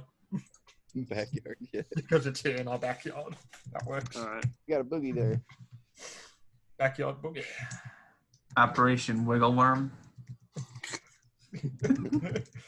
Operation What's Under the Iron Skirt. No, that's what the operation is when we finally go to fix our station. Operation going under the skirt. Operation Tentacle Intrusion. Or just Operation Upskirt.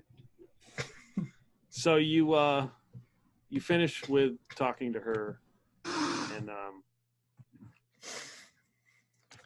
as you begin to disperse, a Jawa pops out from one of the panels in like the hall, like kind of floating and like holding his stomach, like Woody, and he's like floating in the air.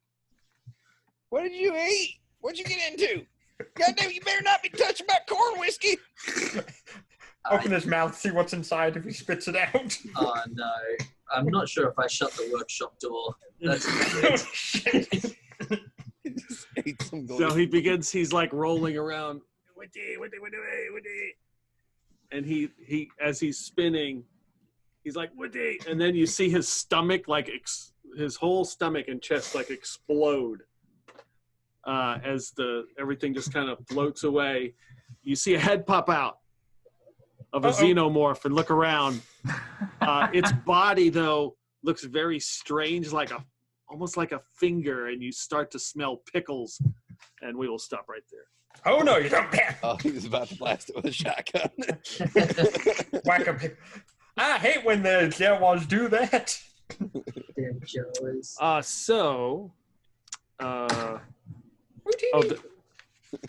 Who has hustle points left? I do. 1, 2, 3. All right. What do you want? What you need to use them? So tell me what you want. Oh shit. Tell me something in the narrative of the story you want to add. So, what's a good example? What do you mean, like adding to the narrative? Well, I will tell you what example was. The xenomorph that just popped out of the Jawa was courtesy of Kurt, because that's what he wanted to use his hustle point for. Yep. It doesn't mean you have to mess with the other group, but considering Mike is right here and Josh is right here, and they are in the other group, so if you wish to do that, you could probably just secretly tell me something. Obviously not to kill them, but something, to trouble. Or you can add to something you want on the ship. Maybe you want something fixed. Maybe you want, you really want a furnace that you feed Jawas to on your ship. That's what powers the ship, a Jawa furnace. Is that what you would like? Is that what you would like, Jim? Do we power the ship with Jawas?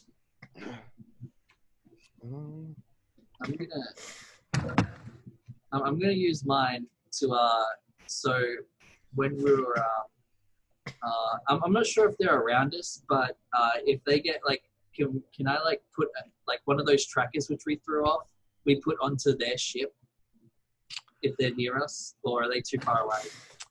They're really far. Yeah, they'd be too far. They'd be too far away. Yeah, okay. I don't know. I have to think. Yeah, something to do with the Jawas, I guess.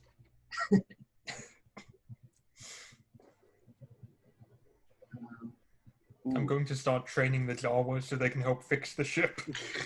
Yeah. We will have an army of Jawas at our disposal. Is that what you would like to do? Is that what you use your point for? Should we begin Jawa training? Where are the Jawas coming from? They're everywhere. It's an infestation. They're in the station. They came from the station, and they ended up on the ship too. Because I'm just wondering, what about a Jawa replicator? And then we send the Jawas everywhere and make them completely obedient to us. Jim would like to try and figure out some way he can pour some corn whiskey in the engine to make us go a little faster with like our in-system engines, you know, like kind of like a boost. Assuming we ever actually use in-system engines. Yeah. Ludicrous speed! Right? We're going to pick up an extra like 10 knots. And he's just like dumping a jug of whiskey in. Okay. An extra 10 knots. Was Obi a mechanic?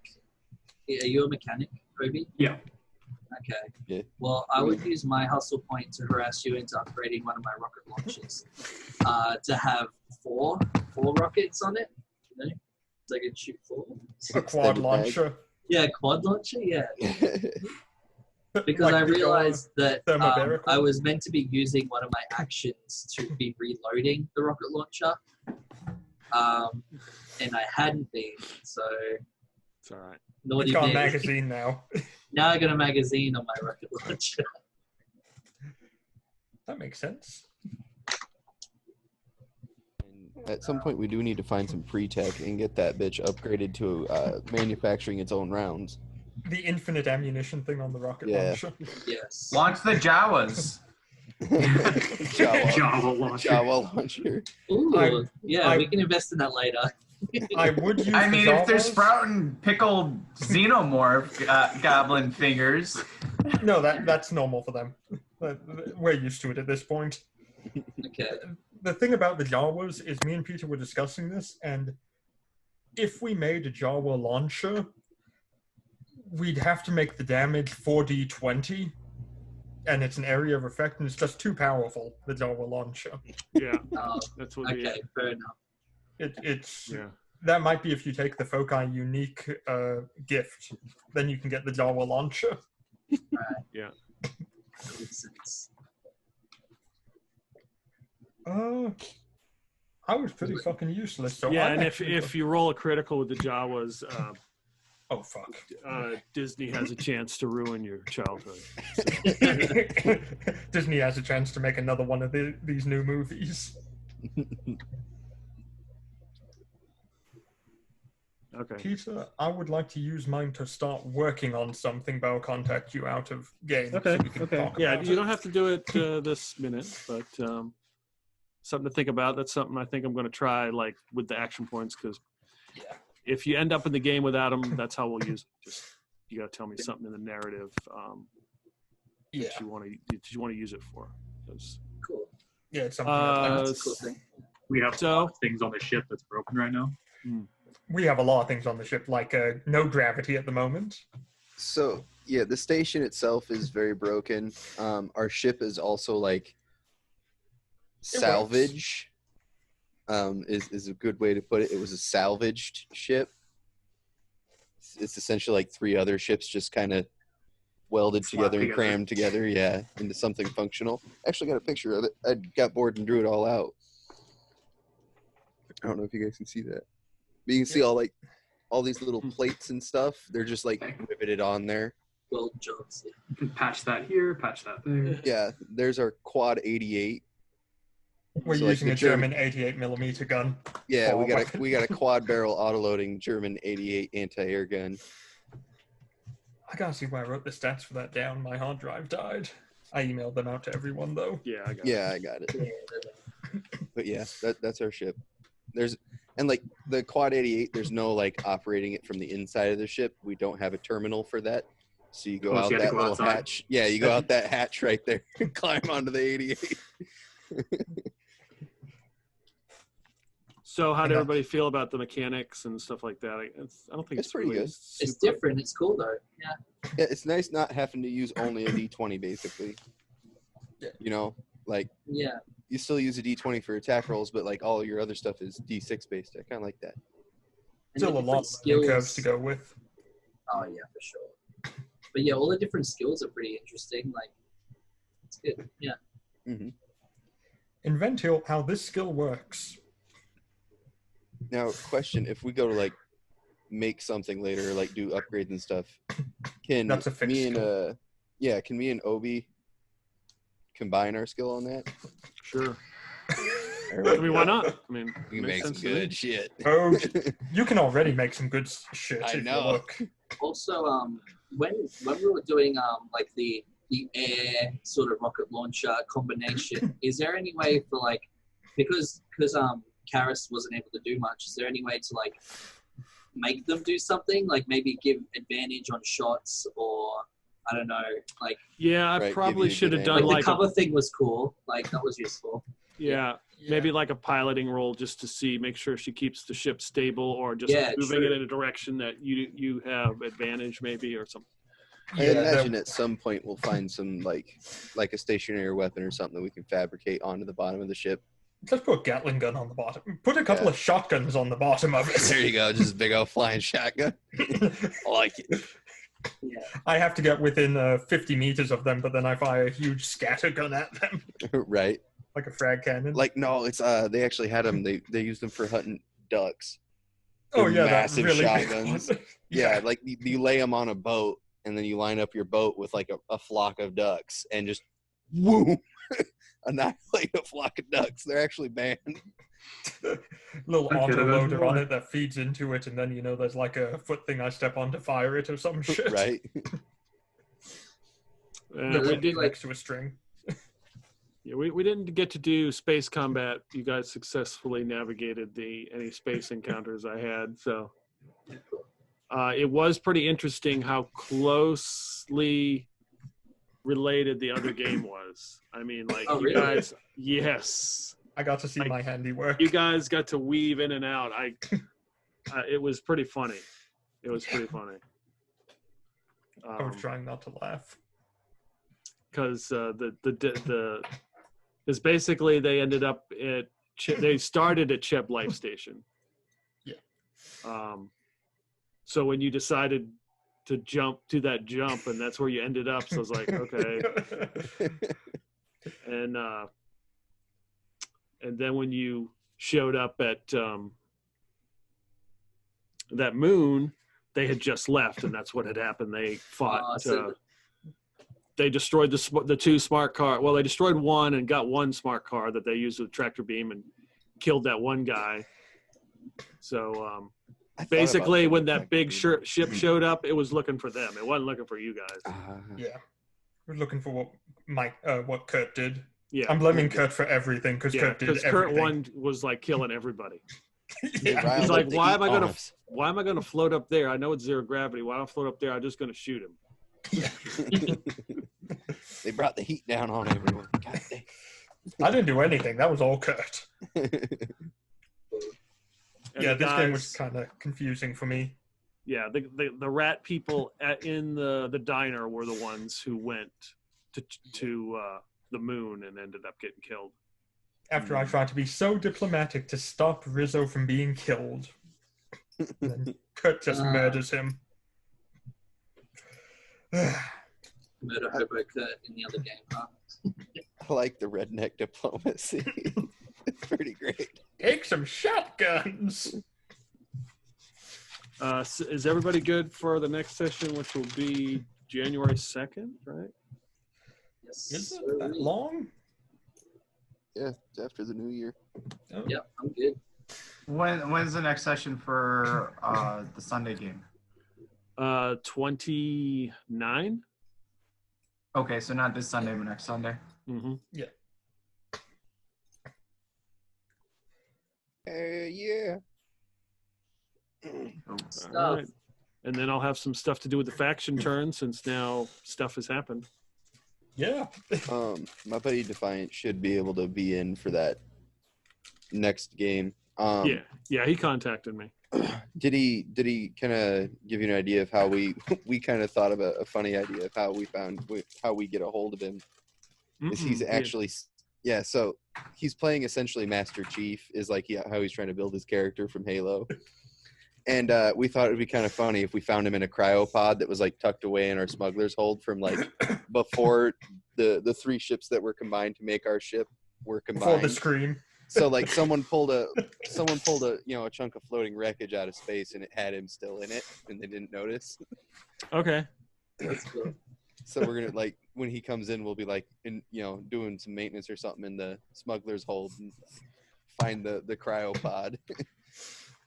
Okay, I'm going to show my ignorance. Like when you said he's going to be Master Chief, and I'm like, great. Well, we're going to have a warrant officer on the game. I'm like, what Oh shit!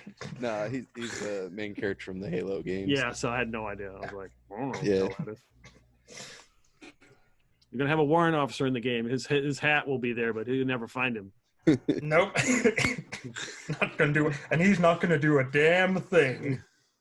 I always smell coffee when I'm around him, but I can't ever see him. I just smell the coffee and I'm just there. Well, they're now part of the Space Force, so they have that cloaking tech shit. Yeah. Wearing a bunch of tin foil on their bodies. All right. Hey, I appreciate everybody coming out, Hell yeah. playing. Enjoyed it. Yeah, it was fucking hilarious. Some shenanigans. It was good. We would Right. have used the Warthog, but the Jawas cut the brake line and it hasn't been fixed yet. Right. I wasn't expecting to be attacked like that. And Attack- we're thought going we to were lose just gonna- Halbraith. Is he just going to disappear next session for us? Or No, he's got a shuttle coming to pick Yeah, him he's up, got a remember? transport coming. all right, for sure. Yep. Yeah, Might try to especially jank when one I of the see a landing. pickled goblin xenomorph creature. I'm out of here. Hellcrate's like, okay, this is your guys' problem. Hello, my baby. Hello, my honey. Hello, my ragtime doll. We got a secondary in Face Station, boys. Do rat traps work on xenomorphs? We can leave them for the Jawas. This is big ass mouse traps. Just And a big whack piece of Houdini. What do Jawas eat? Cheese? Yeah, they are rodents technically in law, so leave cheese on the mouse traps. Good bit. Thanks for hosting us. That was fun. It's good. Hell yeah. And Josh Loomis, thank you for playing. Hell yeah. I Looking had forward fun. to it. There's a lot to take in at first, but it's really not that bad. Yeah, It's yeah. pretty simple. Yeah, Josh had the pleasure of playing in one of my campaigns when we were deployed. So it wasn't. We played what 12 weeks, I think. Yep. I think it was I think it like was 12. 2 months, Yeah. something like that. hmm Hell yeah. Yeah, he's one of the saner players in the game. right. Yeah. He's keeping it square for us. Right. Trying to keep the fantasy world realistic. So what do you got for skills then? 'Cause I think we got a good mix up then. Yeah. For me, Yeah. fixing, notice, programming, and shooting. So my fixing is +1, so that's why I put the extra specialty on that. Mm-hmm. Hell yeah. Yeah, Now we I got have a good mix up because we got 2 fighters essentially. Because my buddy's Master Chief character is going to be just full out fighter type, character. We got 2 fixers, 2 pilots. I Hell yeah. also do talk and perform as well. Yeah, we gotta make you talk more often because I thought about it, but I didn't want to interrupt you. And then I was piloting the thing, so I couldn't be on comms at the same time. So Right. like, oh, okay, fine. I'll just sit here while we all die horribly because no one didn't. Yeah, that was funny. yeah, it was pretty good. And I love like the little like the TV thing. That was cool. That was a cool way to bring in like all the extra characters and stuff. Yeah, That was cool. fucking Jagger fails. Yeah, all Check that it, work you fellas. did in this one now, huh? Just screw the other group. I see how it is. Well, I planned on doing it for you guys, but I ran out of time, so I had to do it live for them, and then I had. Hopefully, I can. The minty oil robot. That's good. I remember him. Yeah, I don't know who that is. Yeah, me neither. don't No know. idea. That was before me. I did not have sexual relations with that robot. Yeah, there was a couple things that were revealed in this session. So. Yeah. Because the other group, I thought, yeah, they're going to open that container. Nope. Nope. Nope. We were told not. We were told deliver it. Don't open it. Deliver it. Yeah, the lead container was what the other group brought. Yep. Ah, We were like, yeah, we're not opening that shit. We don't know who our employer is and stuff. They might have a seal or some shit. There might be, something in there. We don't want to fuck with this shit. Yeah, that's why Jim didn't want to like investigate the drive too much because he didn't know what kind of shenanigans were going on in that computer fangled stuff. That's fine. Just save it on the hard drive. We'll be fine. I'm getting my compad back, right? Right. Yeah, do we have a copy of that now? Is that what you did, or? I was hoping so. I think you Control-C, Control-V'd it. A copy of what? That program thing that we delivered. Yeah, that weird security protocol thing. By the sound of it, if we go off the fact there was a box made of lead with a bunch of clothing in it, and this was a near sentient robot, it sounds almost like we have a mind of a person in here. Sounds like someone might be putting together an android.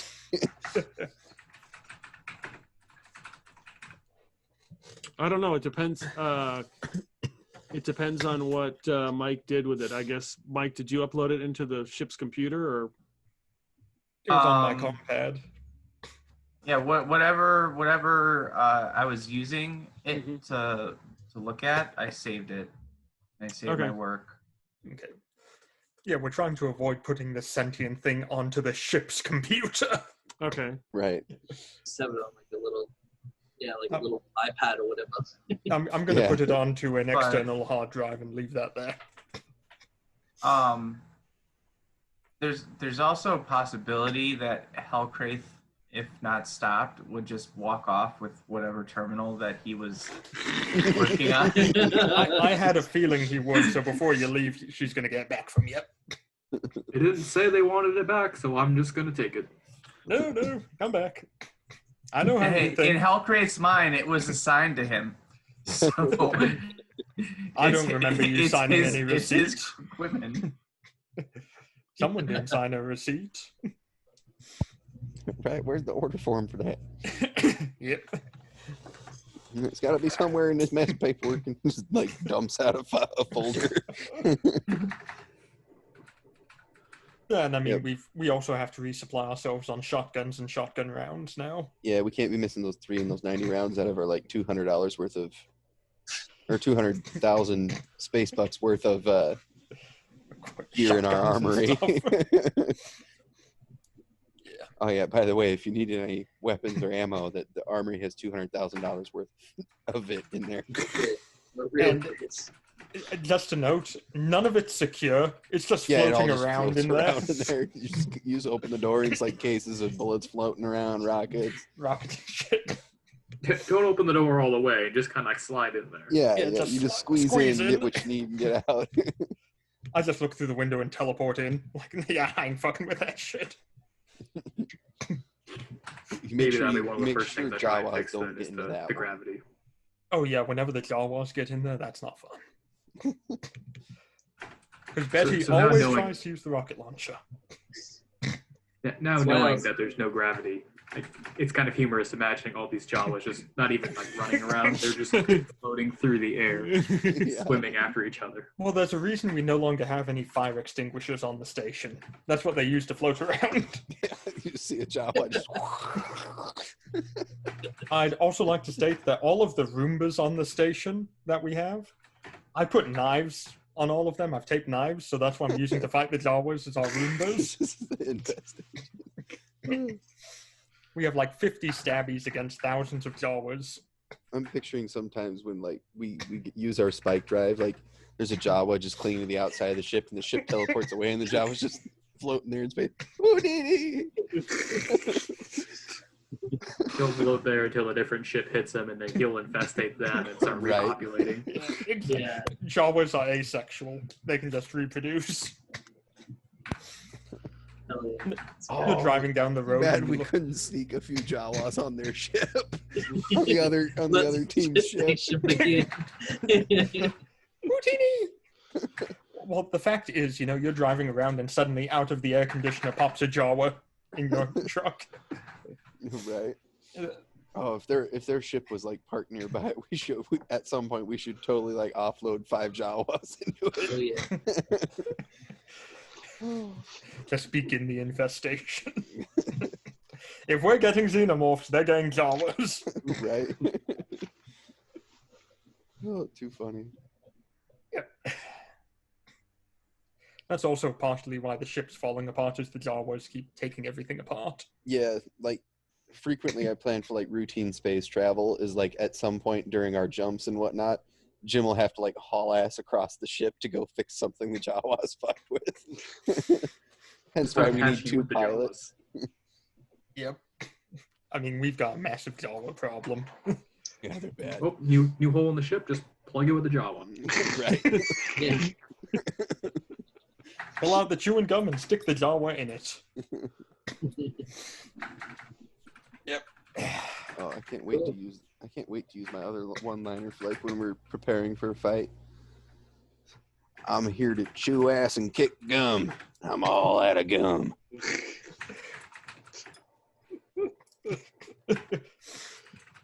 Duke Nukem and Scooter. Duke Yeah, Nukem in overalls. Yeah, but you I'll say be it- honest. I don't know how realistic Brendan's accent was. I mean, it was kind of. Oh, damn. Yeah, you can't quite nail that Aussie accent there. Bloody hell. What was that? Was something. I don't know what the fuck that was.